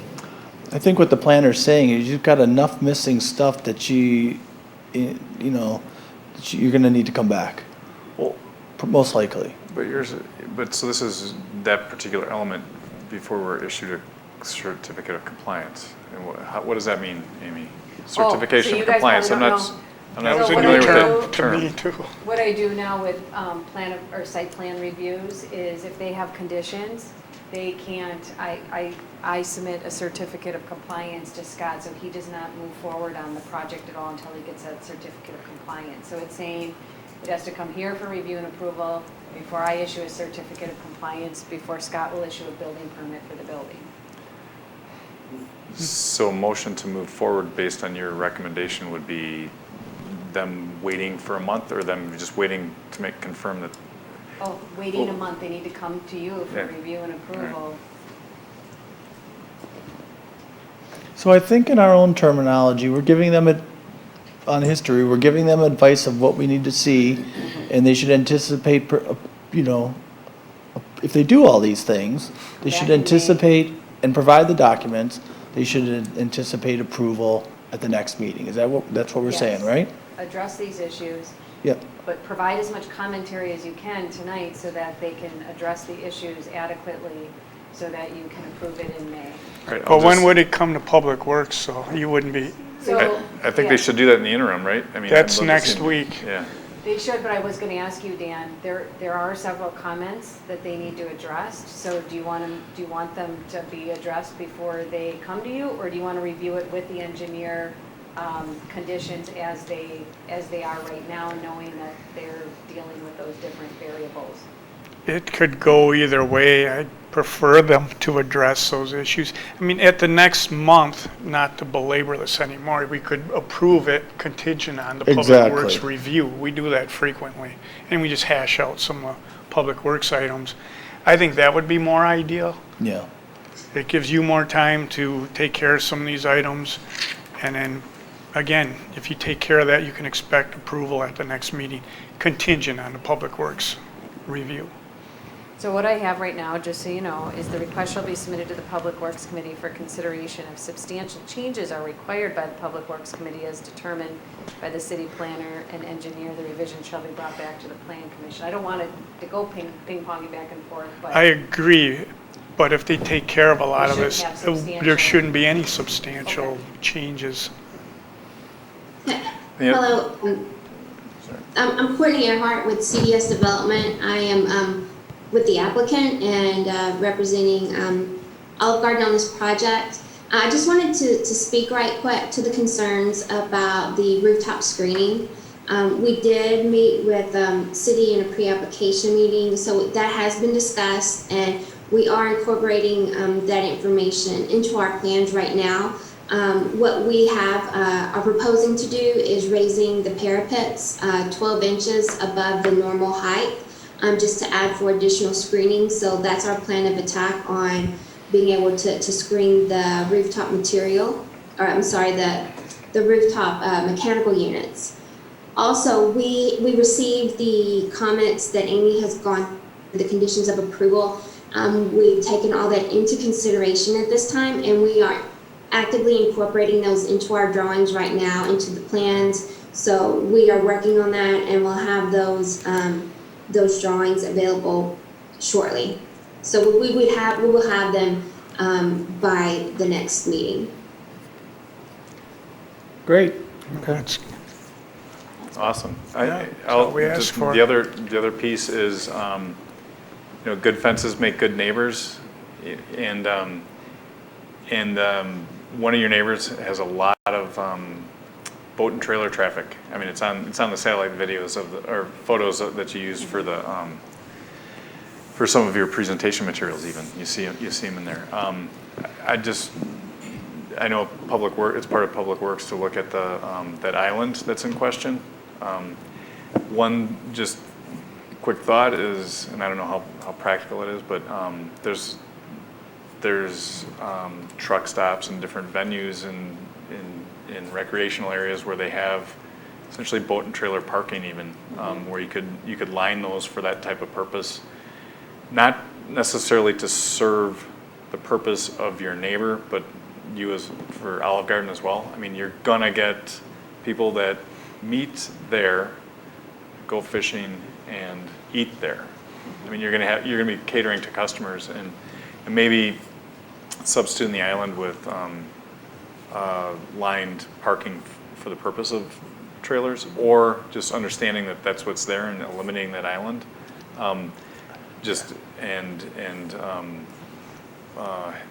Noting parking spaces are available there, whatever. I mean, they're going to get filled.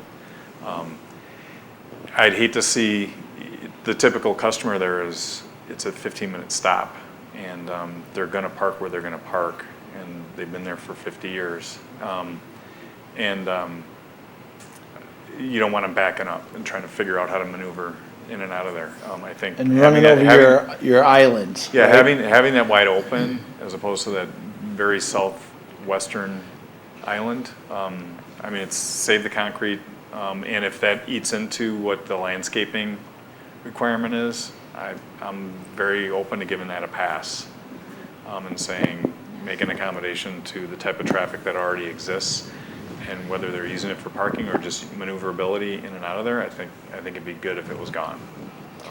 Yeah, I think Olive Garden is open to that as well and willing to make that change.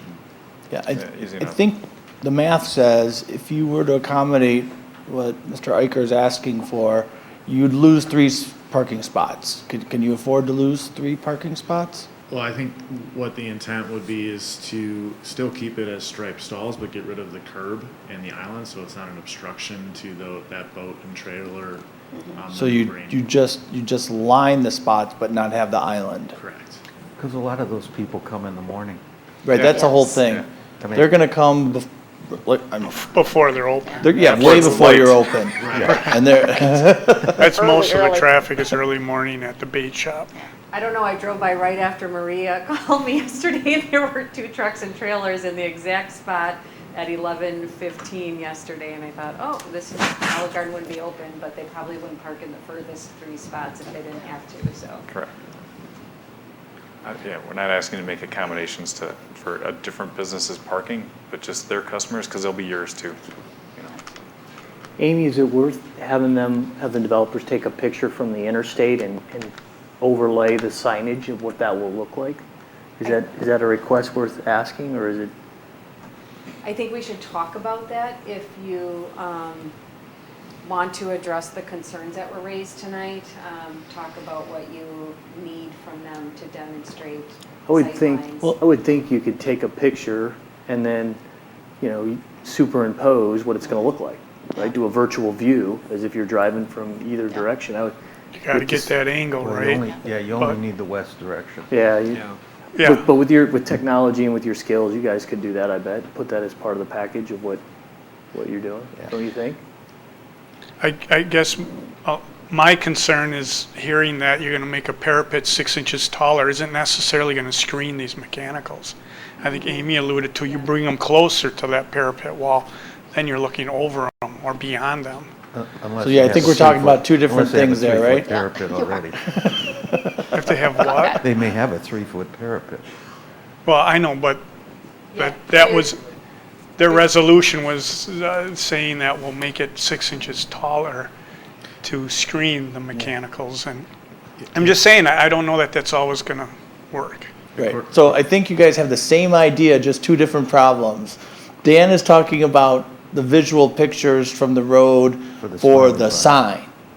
And to come back with that next time, so we can see how it affects the smiley face barn. But you're saying you'd also like to see pictures of the screening to be assured that whatever they propose demonstrates from Highway 94 center line that you can't see the mechanicals, correct? Yeah, I guess I misunderstood. Yeah, no, he's right. You were talking about just the sign? Yeah, I was just the sign guy. I was just the sign guy. Same idea, 2 different applications, which I totally agree with. If you're gonna do it for the sign, you certainly could show the building. I was following along. So the only thing with this sign that I'm just thinking about is somebody's driving down 94 and there's the elevation changes as you go. So I don't know at what. Take 2 Is or there a split second of Oh, it's quick, right? of a conflict that's acceptable? Because, I don't know, somewhere along that elevation drop, there may be a conflict, but if it's literally. I think we'd just like to see the perspective. Yeah. Okay. The more that sign I would think is east, the less it's an issue. Yeah. If you think about driving from Milwaukee out to Madison as you're driving, Sure. the more space you've got between those 2 images, the better off you'll be.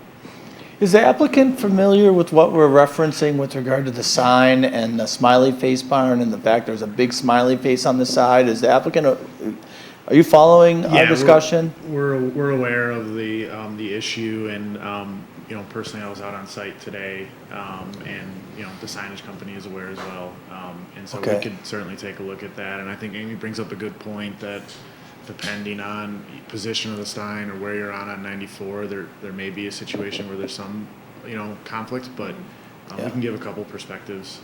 Okay. I guess Courtney or Tricia, kind of speaking on your behalf from the signage perspective, but Anything else you want to add?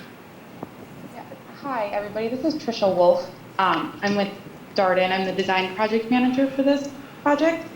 And we do, one, have the capability to do some testing for you to show the signage in 3D image with our building. We actually started out with that when we started this project so that we could understand the location of the pylon sign. And part of the reason why we have moved it to more of the center line of the property line is also so that it doesn't impact, one, we could see it better from the highway, 94. And then also, if you put it more towards the east of our building, we have a lot of storefront on that side for our guests to view out and see. And so we didn't want to block any of their view with this big, huge 39-foot pylon sign as well.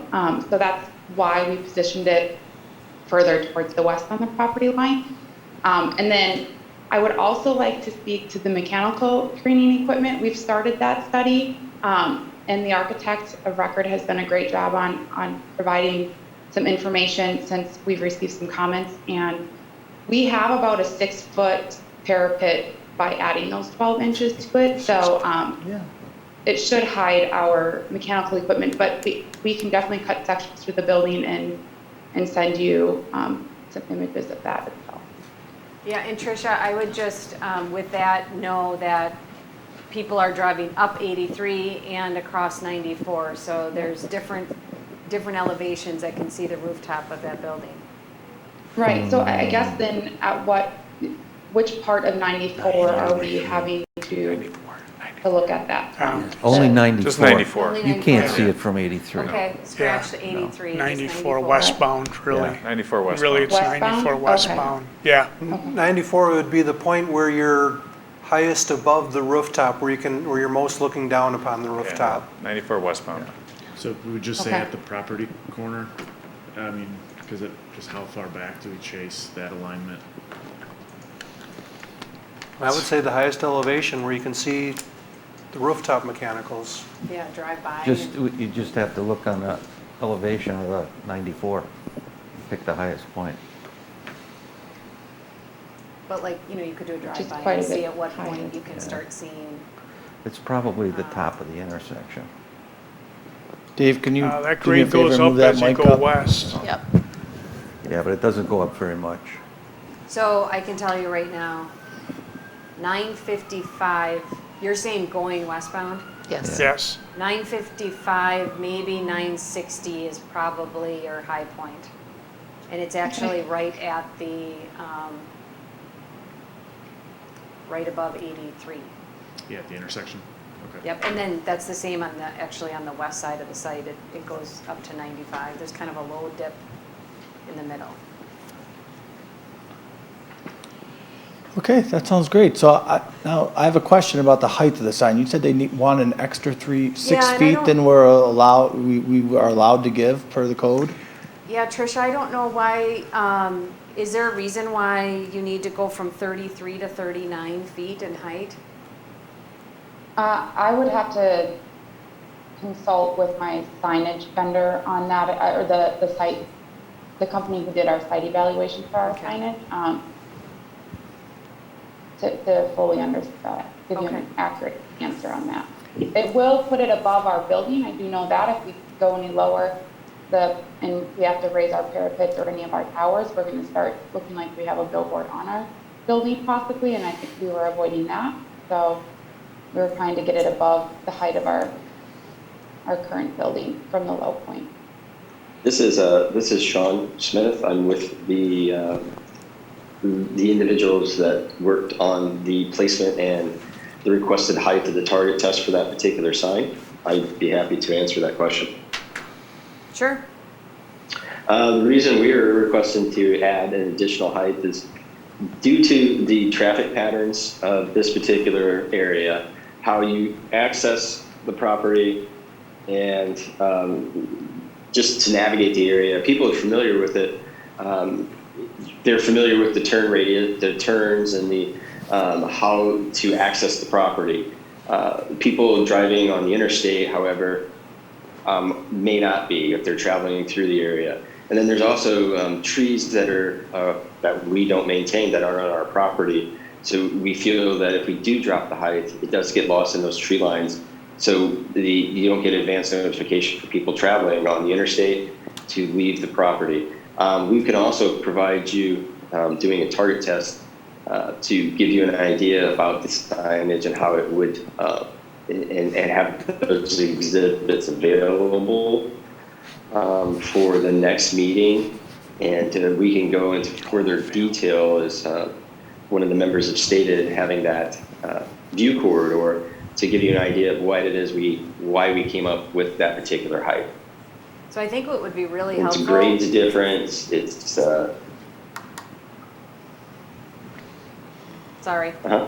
What would be helpful is to show those No. elevations at 33 and 39 feet to show the difference in what Mhm. happens. Amy, you have to get the microphone closer if they're gonna hear you well. Oh, I think he's cutting in and out, but it would be helpful if you could show those images at with a sign that's 33 and 39 feet tall, so that not just this committee, but also the Board of Appeals can understand the difference. Absolutely. So Amy, what would be the mechanism for approving 6 additional feet? They do have to go to Board of Appeals, and they have applied at the city. But, so the condition here in this report is they either need to comply or get that approval through Board of Appeals. But signage in general can be reviewed next month. And Board of Appeals, they'd have to meet the hardship test, Yes. meaning that the property's not usable without the granting of the variance. That they can't practically use the property for its permitted purpose. So they need to demonstrate that Olive Garden, that a restaurant can't succeed on that property without that pylon sign there. And there's a without that history of a restaurant visibility. existing there with a lower sign. Well, yes, Yeah. it's not successful. but Technically, it wasn't I don't think it went out of Yes. business because of the sign. the sign's fault. Blame it on this.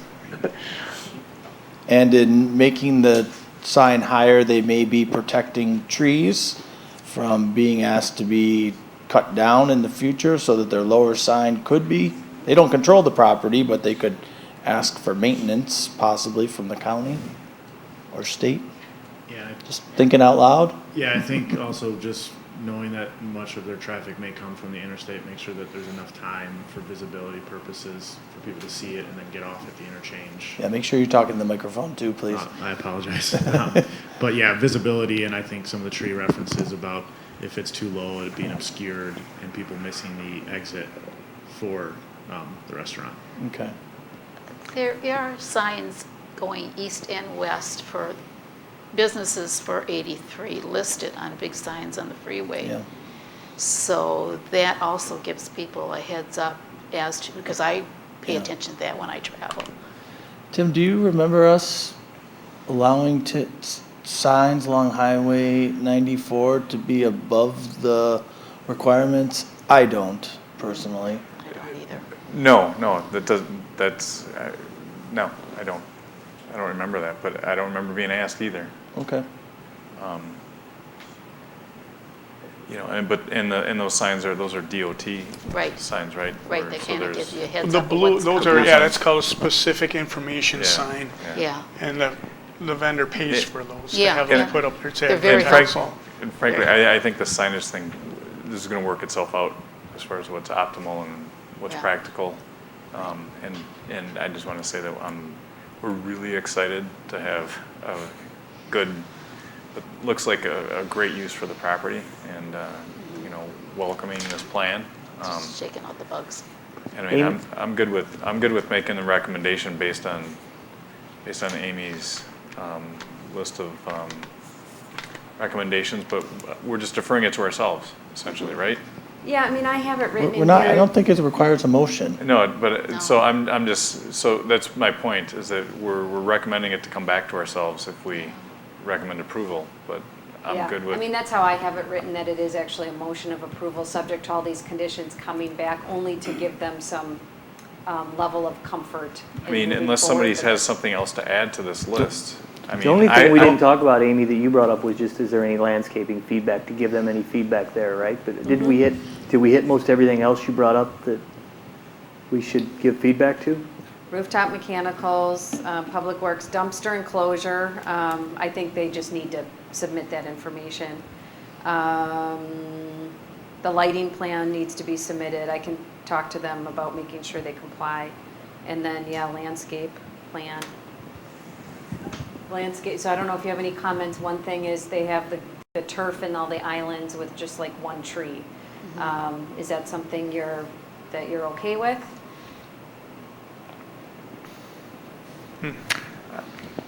If you're asking for a yes or no, I just think they're gonna be moving a lot of snow and other things around, and I think anything that allows them to have something that simply flourishes without a lot of maintenance is good with me. Yeah. Yeah, same here. Flourishes without a lot of maintenance, right? 'Cause we're often coming back to our folks on 83 and 94 area, and you know, their islands have gone into disrepair and their plants aren't growing, and so please pick plants that are resilient to this. I'm very sure you're familiar with this, but the ice and snow and salt that takes place, right? Sure. Make sure they get The other watered thing- in the summer. With that, we've had many people propose a landscape plan that then has to be brought back or have us reviewed at a staff level because there's not room for snow storage, so. Yeah, that just was my- Make sure there's room for Snow storage, yeah. I think they can probably use the south side of the property, but. And then the rock mulch, are you okay with the rock mulch around the building? I am. And, I'm fine with rock mulch. okay, Yeah. are you okay with the relatively uniform plantings? You know, if they happen to find a crabapple tree or two, that wouldn't be bad, but I mean, Break up the- I'm Add not a here- few more I'm not- trees. I'm not here to We'd love decorate it. their property, but I mean, Okay. they grow like weeds in Wisconsin, so it'd be a good, nice touch. And I did have one additional question about the Full color. landscaping. Are you planning on putting in a watering system near the building and the islands, or not at all? What do you typically do when you do these? A typical plan does include an irrigation for the foundation plantings around the building, as well as the landscape islands. Perfect. Perfect. Yeah, good. You ready to approve the whole plan? Well, the good news is I have no more questions. I do have a question on the pylon sign. Will the pylon sign be perpendicular to the interstate? Yes. And then I'll need the exact dimension to the property line, the closest part of the sign to the property line, because I have to produce a letter for the Board of Zoning I think they do have, it's measured. There's a plan Okay. with a measurement. I can talk to you about that. Appeals. Okay. And don't we want to add the elimination of the island, the southwest island? I think we Yeah, I can think roll that- that into Public Works. Yeah. Oh, okay. We'll definitely look And at the that. visual, and then the visual of the Smiley Barn. Right. Yeah, they're gonna do a picture and give us a Don't visual of want to that. intrude on That needs to be part of the, And I guess List. sorry to interrupt. that's okay.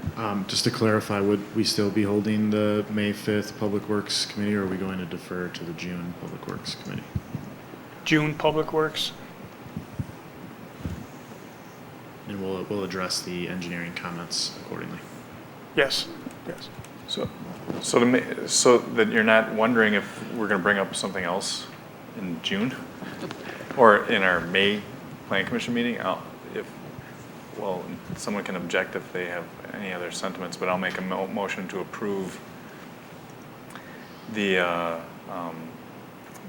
plan per the recommendation as stated in the planner's letter, April 21st, along with our discussion tonight, the items we discussed tonight, so that we don't surprise you with anything new in our next meeting.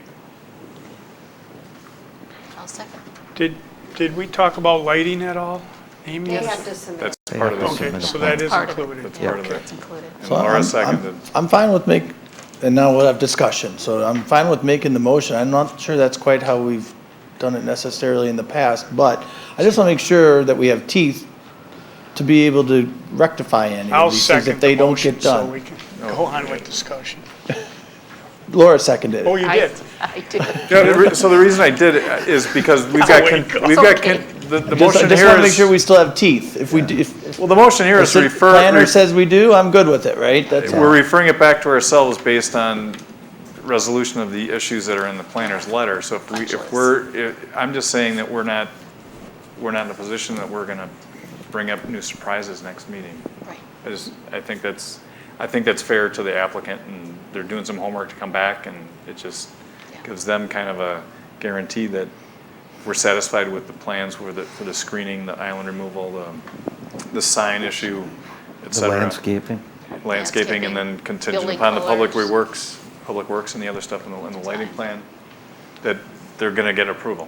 Yeah, I think that's a good idea, Tim. They've got a lot of business things to do. You gotta give them, it's not a guarantee, it's just an assurance we're on the right path. That's right. That's. Sometimes we've done. We haven't that, done this before, but. Usually in the past, we give them a head nod and say, hey, this is looking really good, take care of these Yeah. things, and we'll see you next month.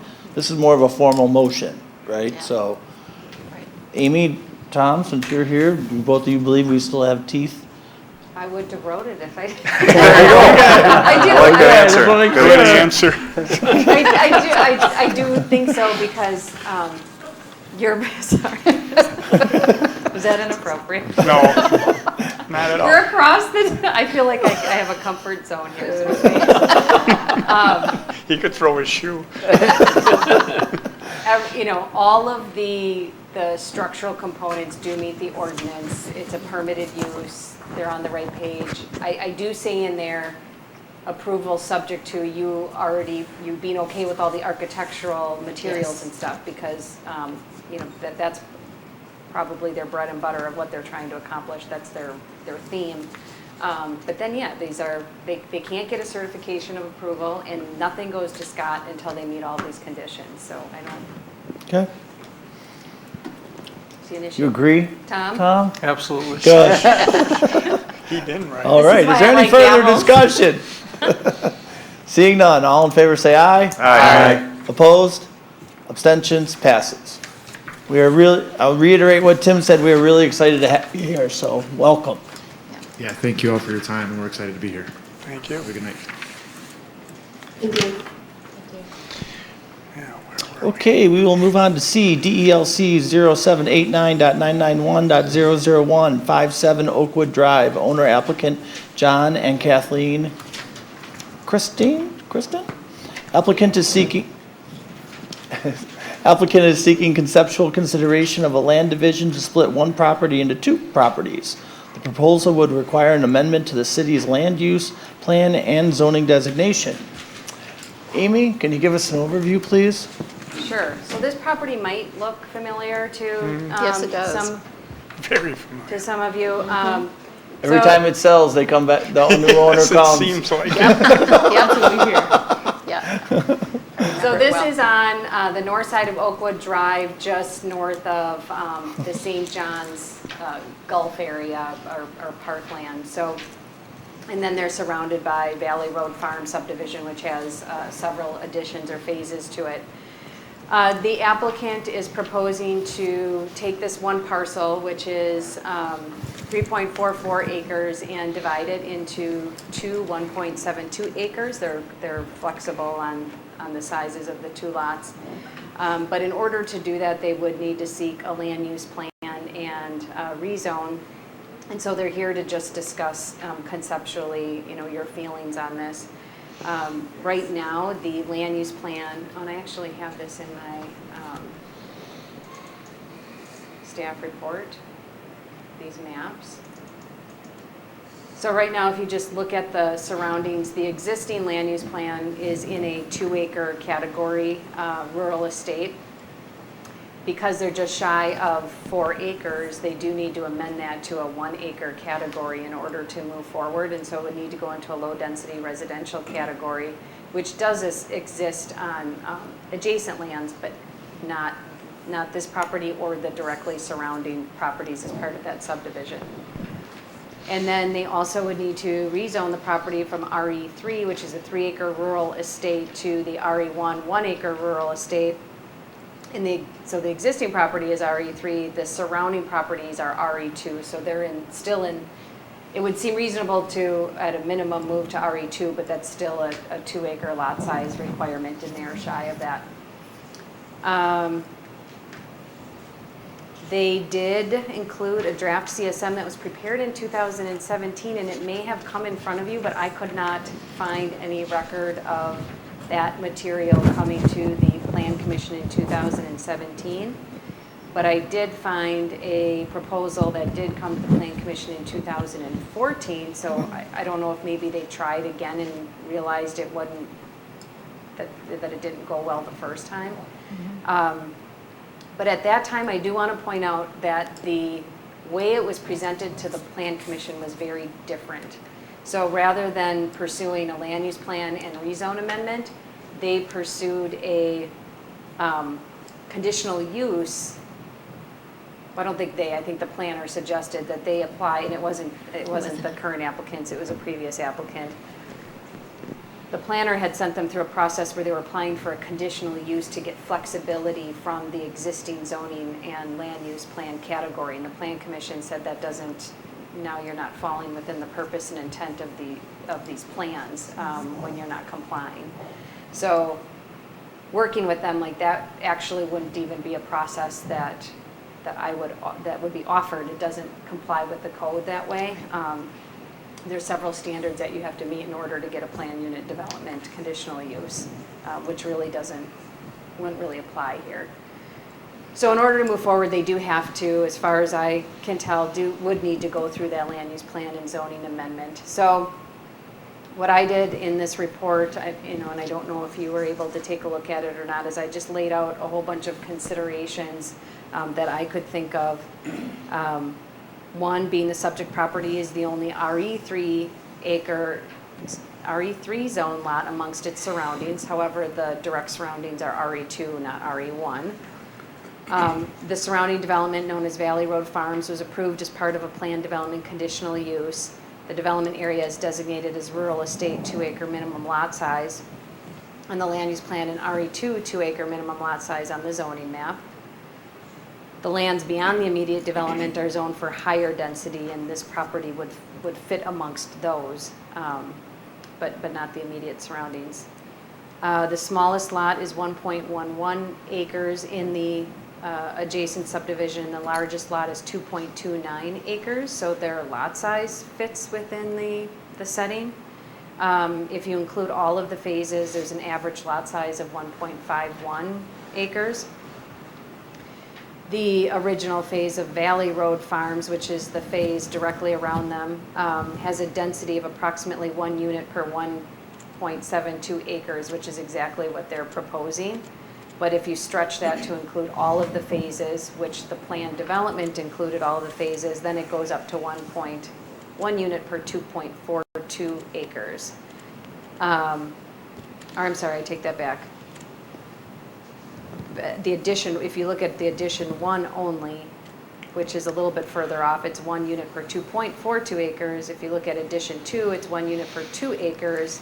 The one directly around them is 1 unit per 1.72 acres. And if you look at all the phases, it's 1 unit per 1.96 acres, which is interesting because it is slightly under the 1 unit per 2 acre density. And then just one final thought is, we have no idea what St. John's is, what's going to happen with St. John's either. So looking at the plan as it states today. What do you mean St. John's? What's going Oh, you mean St. John's Golf Course across the street? Yeah. Directly across Or the should we street. say Hendricks? Yeah, so, that's directly across the street. There's plenty of density around them. It's just they're immediately surrounded by a subdivision that is at that lower density plan and zoning category. So they're looking for feedback, and may have comments themselves to share. I didn't check, but is this area sewered? Is it served by sewer? Yeah. Oh, it is, okay. Yes, because otherwise it would be 5 acre. I think we had that. Right. Okay, so usually we have the applicant tell us, why you're here and what you'd like to do. So my name is Kathleen Christine. I am one of the property owners. This is my daughter. And we are here to make the application based on a desire to split the property and have our daughter purchase the other half from us and build a home.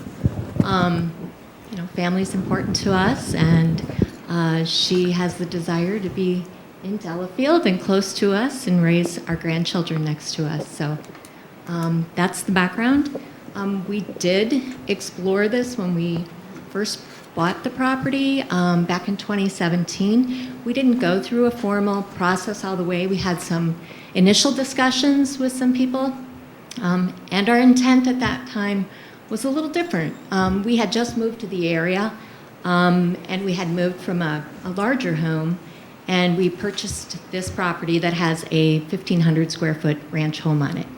And we were a little shell-shocked when we first moved in, and we were trying to find where to put all of our stuff. And we thought, well, if we could get the property split, we would build another home a little bit larger than what we were currently in, but smaller than what we had moved from. And as we, stayed in our current home, and we've grown to love the community, it's begun to feel like the right size for us. We're empty nesters, and we've learned to live without all the extras that we had before, the stuff. Yeah. What's important in life? Is it the stuff or is it family? So our daughter approached us about the idea, and we love it. And so that's why we're here. Great, thank you. You bet. Tim, you were around for the past ones, weren't you? And I have a hard time remembering exactly. Yeah, well, I think there was someone who owned both these properties. It was the one to the west as well prior. That's not, yeah, there was someone, yes, they owned them. And so they're both up for sale, and someone bought the subject property with the intent on dividing into 3 lots. And I do developing. remember that. 3 lots. Yep. Yes, now I remember it. And so we went through the exercise of looking at the zoning and the area uses, and all the way up west of Oakwood Road as well. And subsequently, the Peterson property, about a quarter mile to the west, was 7 acres, and that ended up being subdivided into 3 lots, into 3 2-acre lots. It was almost 7 acres. But the same conundrum came up where this is kind of an orphaned, like the way Roger Dupler presented it. This was an orphaned piece of property because it's this island of an RE3 lot in the midst of RE2. And then if we switched it into RE2, it did them no service because you can split it into 2 lots, but if you put it into RL1 or R1, you'd have orphaned R1 lots in R2 lots. And so, yeah, so it's an interesting situation, and so both those proposals for splitting into 3 and splitting into 2 were denied back in 2016, 2017. What's the total again of the property? How many acres? 375 or something? 3.44, and I did look around to see, could they acquire some acreage from surrounding properties, but the math just does not work out. Is the way you contemplated today, split it right in half? The way we would contemplate is splitting it in half, but we are open to splitting it differently, as was suggested to us. We'd be open to creating a 2-acre lot. So that there's one conforming lot, and then there would be one non-conforming lot. If we went to RE2, you would go 1 to 2 acre. 1 would be a 2-acre lot. And 1 would be a 1.4. And 1.4. And so the math on the Valley Road Farm subdivision is that was a planned unit. That was a planned subdivision where all the land ended up yielding 1 house per 2 acres. That's how that ended up when that was developed. But the one that, And the that ones gets to that include it's the roads. adjacent to, the lots Yeah, that this is so- adjacent to is 1.7? Well, there's smaller lots than that. Yeah. I mean, there's small. I mean, I think there's a 1.3 acre lot probably immediately adjacent to them. And maybe you guys could However- educate me on that. Do you have to because if you kind of look at the surrounding area, cutting it in half, it fits with everything else, right? So is there some sort of, I don't know, I call it legal or ordinance reason why it has to be a 1 or a 2? Do you guys, I don't Zoning. know. Zoning, it's just, that's the way it works? What you'd be doing, It's in a what you'd be minimum doing 3 by acre cutting, zoning. if you create a 2-acre lot, you're creating a 1-acre lot. No, but if you created two 1.7 acre lots, does that not work? You're changing zoning to accommodate, that'd be R1, you'd be changing zoning to R1. Yeah, okay. That's why I'm asking the mechanics of it. And there was another proposal not too distantly in the past up Oakwood Road and Mill Road where there was an applicant who has 2.01 acres or something, just slightly over 2 acres because the acquisition of a community tennis court for Valley Road Place to the south of them. But that, again, that land, and they were zoned R1, but that land was part of a planned unit development where they used that tennis court as a part of community space to justify the smaller lots in the entire subdivision. That's kind of what happened in the 1.96 lots, acre size in Valley Road Farms, is that the park and the common areas and the roads gave the yield of a certain density. And so you don't get to apply that credit forward by erasing what you used in the past. It's kind of what our logic was for denials in the past for those other developments. I think what I understand you to say is that the actual lots in Valley Road, some of them are smaller than what we are proposing, but because they have that common land area, it's included. Exactly. Correct. Right. But the other point, I'm sorry. No, go ahead. Amy had even pointed out, but when she actually does the density calculation, it is actually below 1 per 2 at 1.96 too on the math. So. Not with the parks and the outlots, is it?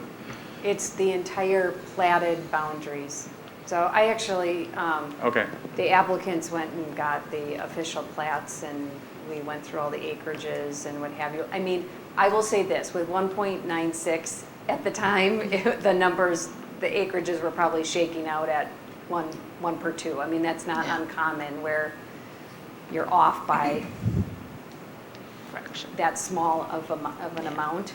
And Dan, I just wanted to help because I know Tim was explaining it too. When somebody does a planned development, which was done surrounding them, they can reduce the lot size, but they have to maintain the density. So that's why we keep talking about the 2 acre, because that's the density requirement. And they did, they're shy by 0.04 acres total.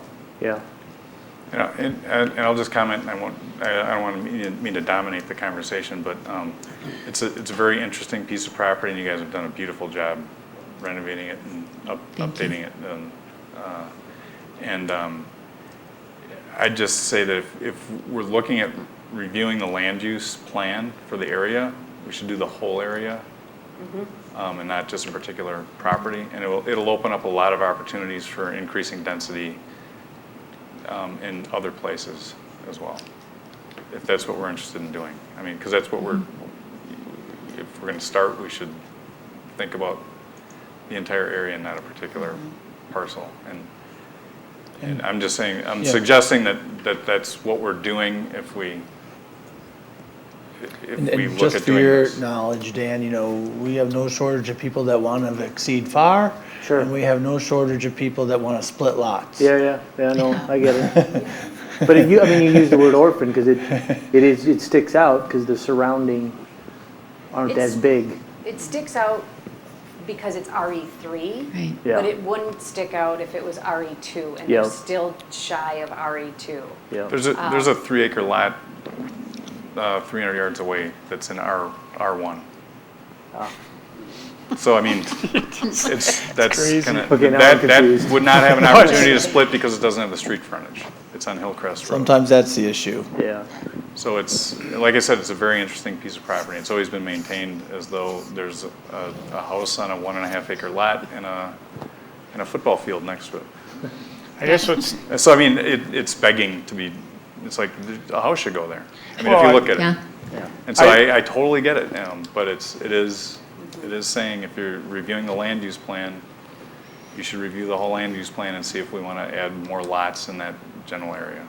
So And I one thing I will add, we are working on that economic development focus group, and I did tell the applicants, I do have them on the list of areas to talk about just because of this issue. But I know they're here because they're in a time, personal time crunch, but it's something that we could talk about because It's also a long-term plan for us, so however long it takes is however long it takes, if that means to work with the city, so. So Tim, you're saying there's more, I know exactly where it is, but I'm not familiar with the surround, there's more lots undeveloped or lots that are larger that could be split yet? Is that what you're saying? There's a lot that is 2 acres about a quarter mile away that was denied being split because it was part of a planned development to allow density to reach a certain point in the area. Yeah. And that particular parcel acquired community land, which was a tennis court. They put them over 2 acres, say, hey, we can have 1 acre lots. And they're like, no, that was credit for density. Got it. I'm not saying whether or not that was necessarily right or wrong. It was consistent with what the land use plan is. So the only thing that might be interesting doing a deeper dive on would be, it is essentially this subdivision. And I don't think the lots on Oakwood going northwest are they part of the subdivision? No, I They mean, must not be. just by looking at the size of it. Yeah, they're clearly not part of it. Those 2 lots are not part of Valley Road Farms. It would be- Everything around them Yeah. is. Right. I'm just wondering, and I can see now because the plan development is clearly marked, but the ones going northwest, it'd be interesting to see in that block, because that is the only block that is the 2 acre density, if any of those lots are over 2 acres, and if they're over 2 acres, if they're developable. Because if they're not, there may be no impact to a land use, I'm just talking out loud, to a land use plan amendment, because it may not be practical that those lots ever get divided and they would all stay exactly the same, and this lot size would look really similar to but there's a few, like, I don't know, I think that might be open space, where I'm pointing, and I don't know about these Oakwood lots, some of them look bigger. So, but it might be a next, if the commission wanted to pursue that, it might be worth looking at.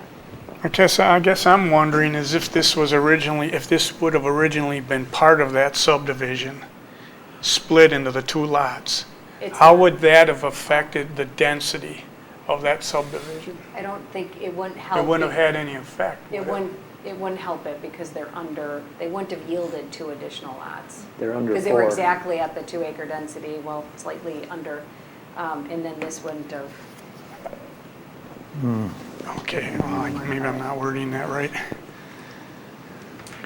What would they have done with it if it was part of the original plan? If it was part of the original plan, the 2 1.7 acre lots, I'm saying would those have fit in and met density requirements? If this subdivision had 2 additional lots that were 1.7 acres. Yeah, I don't think the numbers It's a were. big if, but I'm just throwing it out there. Seems like it would make the 1.96 go down to 1.95 or 1.94. Yep, that's about it. Yeah. And I'm just looking already, the property directly to the west could, if we amended the land use plan, and they could also. It's 2 1/4 acres. Divide. That's 2 1/4. 225. Because right now they're 2 acre, and if we changed it to 1 acre, they could then divide. Good point. And they probably could go right down the middle. So it's a matter of what's appropriate for this area. Some of these, the houses are going to be smack dab in the middle, and it's probably impractical, but. Right. So it may be worth the focus group touching on and seeing if they would even. I can't really read the land use map here. All the properties that are along the road that go to the to the west, is that, I can't see that number. Is that all R3, It's the RE3? two, Or does that say it's something RE2. So this property is it is literally an island. It should not really be. So everything RE3. along that line is RE2, and then this is RE3. This property is the only property that's RE3. That's why I asked the question, kind of, when you just look at it visually, the common sense, not knowing zoning. Exactly. The common It looks sense like it thing should is divided be. by 2. Yes. Right? But it doesn't meet that. Yeah, I even know. if it's RE2. It just doesn't meet I know, it. if you just They're look short. at it, You it's just a look at it, divide by no-brainer. 2, It's next like, yeah, question. it fits in with all those Create other another lots, it's zoning. bigger than some of them. We need to But create it's another never that zoning easy. peg. But then you're 3.5. creating another island. I mean, you got to be careful because You could go from a island to RE3 another island to an RE1 island. That's what So really, it should be 2. So maybe that's the justification is it's already So an island. is the existing house, is that's on sewer or is that septic? We're on city sewer. We had to convert over to city. Oh, when you bought it, you had to, I remember that. Had had Oh, X that- amount of time. Yeah. I remember that now. You got surprised with that, right? Yes. Yeah. Yep. 3 days before. So that was one of the things when we had the applicant, was that if he divided the lot, he'd sewer it, like, so that's a win for the city. But because it's sold, they had to sewer it because that's also in the ordinance. And he bought it and sold it without having to do it.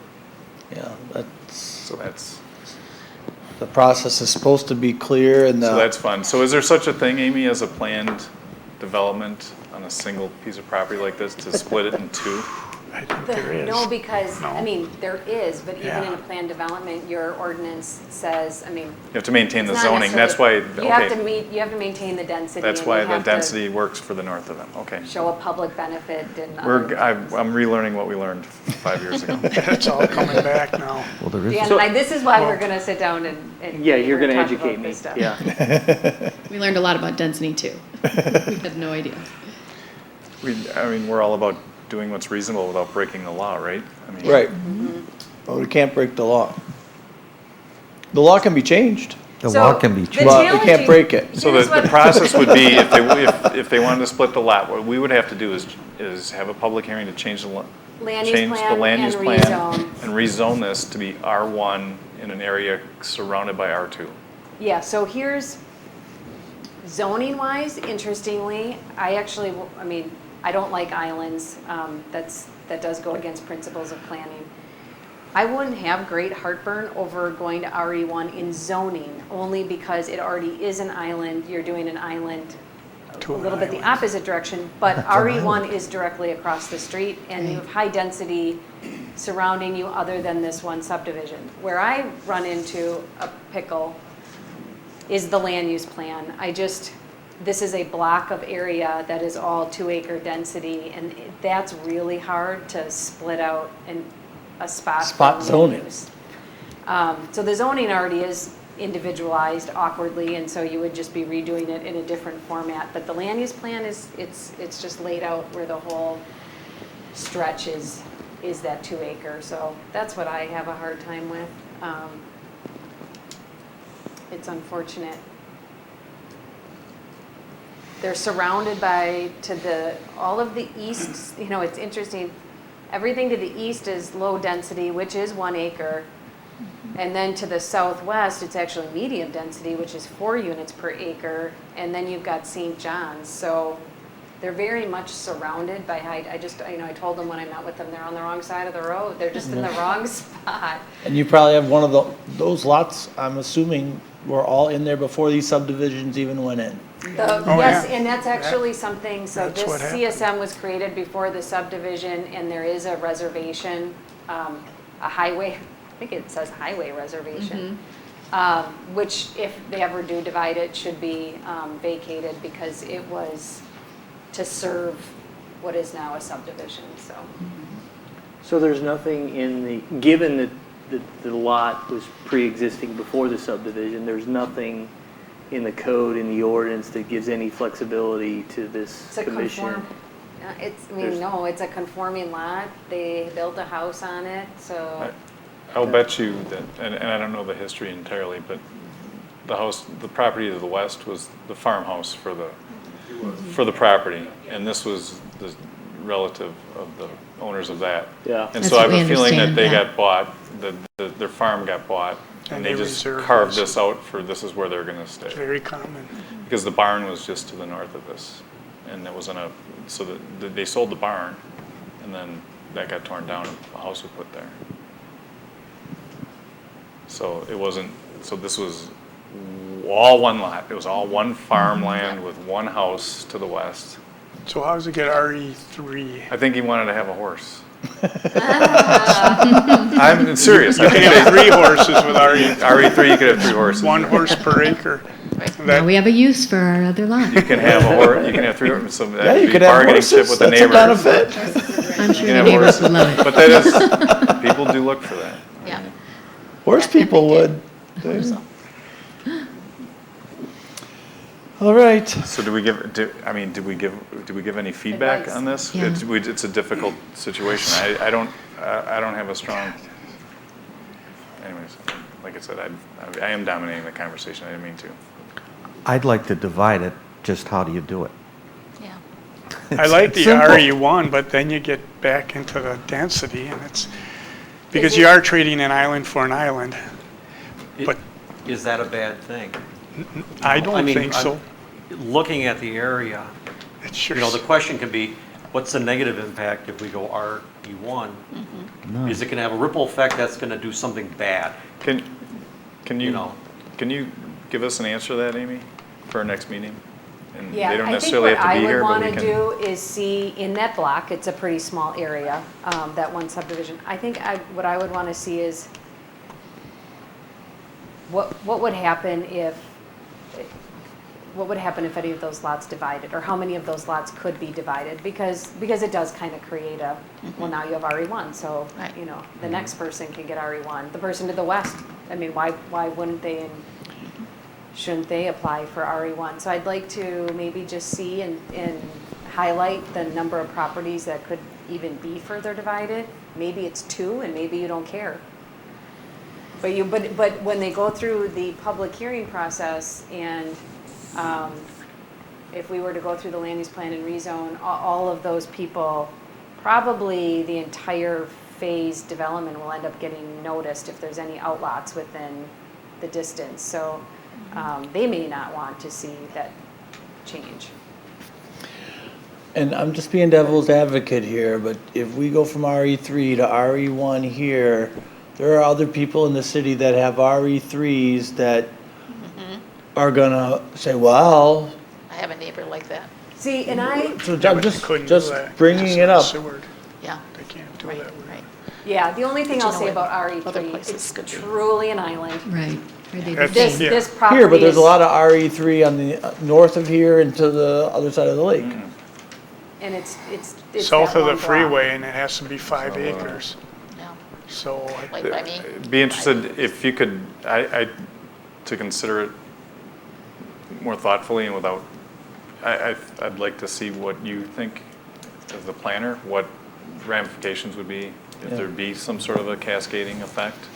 I agree. Said you want an answer, but you don't need it tonight because we don't have one. Right. I'd like to Yeah. understand what the ramifications would be. Yeah, so Amy, I have a question for you. When you said you'd like to see the properties that would be also in that situation that might approach for a split, how would you determine that? Just based on their size or the placement Yeah. of their home as well? I would look for any lot that is 2 acres or more, because if you go to a 1 acre density or zoning district, they have to have at least 1 acre. So 2 acres or more, and then look at those to see if they can practically be divided. And there's different factors. Sure. Location of home, maybe age of home, because some of those could be rebuilt. Could they be accessed by the public road, because the city doesn't condone new lots not abutting a public road anyway. So And multiple factors practic- other than just the size topography. of the lot? Yeah, it's not, it Okay. wouldn't just be the size, but that would be the very first trigger. And you're gonna include your scope not just to these properties along this road, but in other areas of the city as well? If unless you tell me otherwise, I would actually only include this block because I do think that's the only area impacted. I mean, then you start looking at, now you're comparing yourselves to other completely different neighborhoods, where this is surrounded by higher density development except for this one subdivision.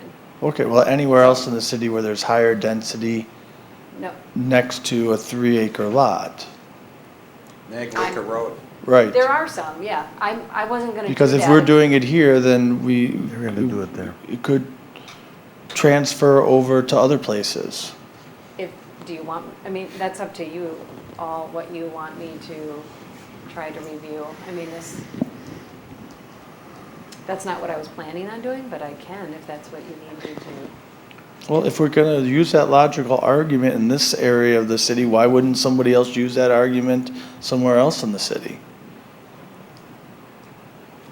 I'd just like to get the scope of what we would I just think- potentially be, Yeah, the only reason I just think this is an isolated subdivision, it's 2 acres because when they proposed it, it was a 2-acre density with this one single development, and it's surrounded by higher density. I don't know if that exists in other places. well, that's what I'd like to know. We're about to create one with the subdivision north on Nashotah Road with the Knopf property. We're about to do this exact same thing where the owners of the whole property are selling off and cordoning off a 6-acre parcel. Right. And then in 10 years, we're gonna say, hey, we want 3 lots here. It should be a citywide look, I think, as far as what the Should be? ramifications. I think so. I mean, I think what Kent was saying is, but same conditions where there's these orphans that could happen, right? That's kind of what you're saying. Right. I'm Not not saying the whole- analyze every lot on the city, right? Yeah. Just the orphan situations that you we see. only have 1,200 of them, right, or something? I don't know how many there are. I'm quite sure there's more. I just don't know how many. So, I guess I would need to understand that. So the orphan situation is very uncommon, but the cluster is not. So you pretty much want all RE3 and 3-acre land use plan? That's what, I honestly don't know if I'll be able to accomplish that by May. That's actually a pretty extensive. Well, I think they said they're in for the long haul. Maybe it'll take till June. So we can chat, we'll talk. When we're ready, I'll bring it back. All right. Yes. That's fine. All right, thank you. All right, thank you very much. Okay, Thank we'll move on to number 11, zoning and ordinance revisions. None. Move on to number 12, report of city officials, planning commission meeting dates and deadlines. Regular meeting, May 26, 2021. 2, regular meeting submittal deadline is May 11th, 2021. Correspondence, I refer to the packet. Planner, any report?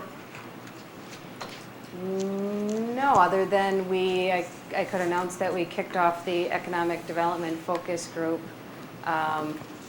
last night. Yeah. So it was a very successful meeting, lots of good dialogue, almost went the full 3 hours. So we have got a lot of good information on strengths, weaknesses, and we'll summarize those results shortly. So just how many people here are aware that we're doing that? Just Well, they were all Perfect. part. Right, okay. Just to make sure. Dan too, so. I think I got an email of a survey, right? Yeah, everybody in There the you go. city got one. Yeah. Yep, So- okay. Postcard in the mail. Postcard in the I think, mail. yeah, you're right, I did, it was a So for postcard. anybody that's watching on TV, please look for that postcard and please fill it out and put it in. But to be clear, Amy, you didn't want us to Yes, you, redo what That's we right. already did. Just the planning commission members that did it before. if you don't mind, Although Dan please should share with take your it. adult family members, but Should. you, other than Dan, if you already filled out or already participated in the SWOT analysis and visual preference survey, you do not need to do it again. Should not do it again. I'd like to encourage all plan commissioners to go to those meetings. Yeah, it was well run. There's some good people on there, Lot some of good really good feedback. discussions. I think, everybody I talked to thought the group was balanced. So I'd How big encourage was you it? to, How many people are on it? 9. 9. 2 commercial property owners that are developers, and the other 7 are citizens. We have all districts represented except for 1. An older person and An plan older- commissioner. Older person and planning commissioner. And Bob, who's not here, is the representative of that group from our group. Okay. Planner, building inspector. God, give us some good numbers. Have no numbers to report. Oh. Dang. That's good. We want to hear about the new developments that are the housing. Gonna happen for a Okay, while. seeing no further business, we are adjourned. Thank you, everybody, for watching or participating. Short term rental. Oh, hi,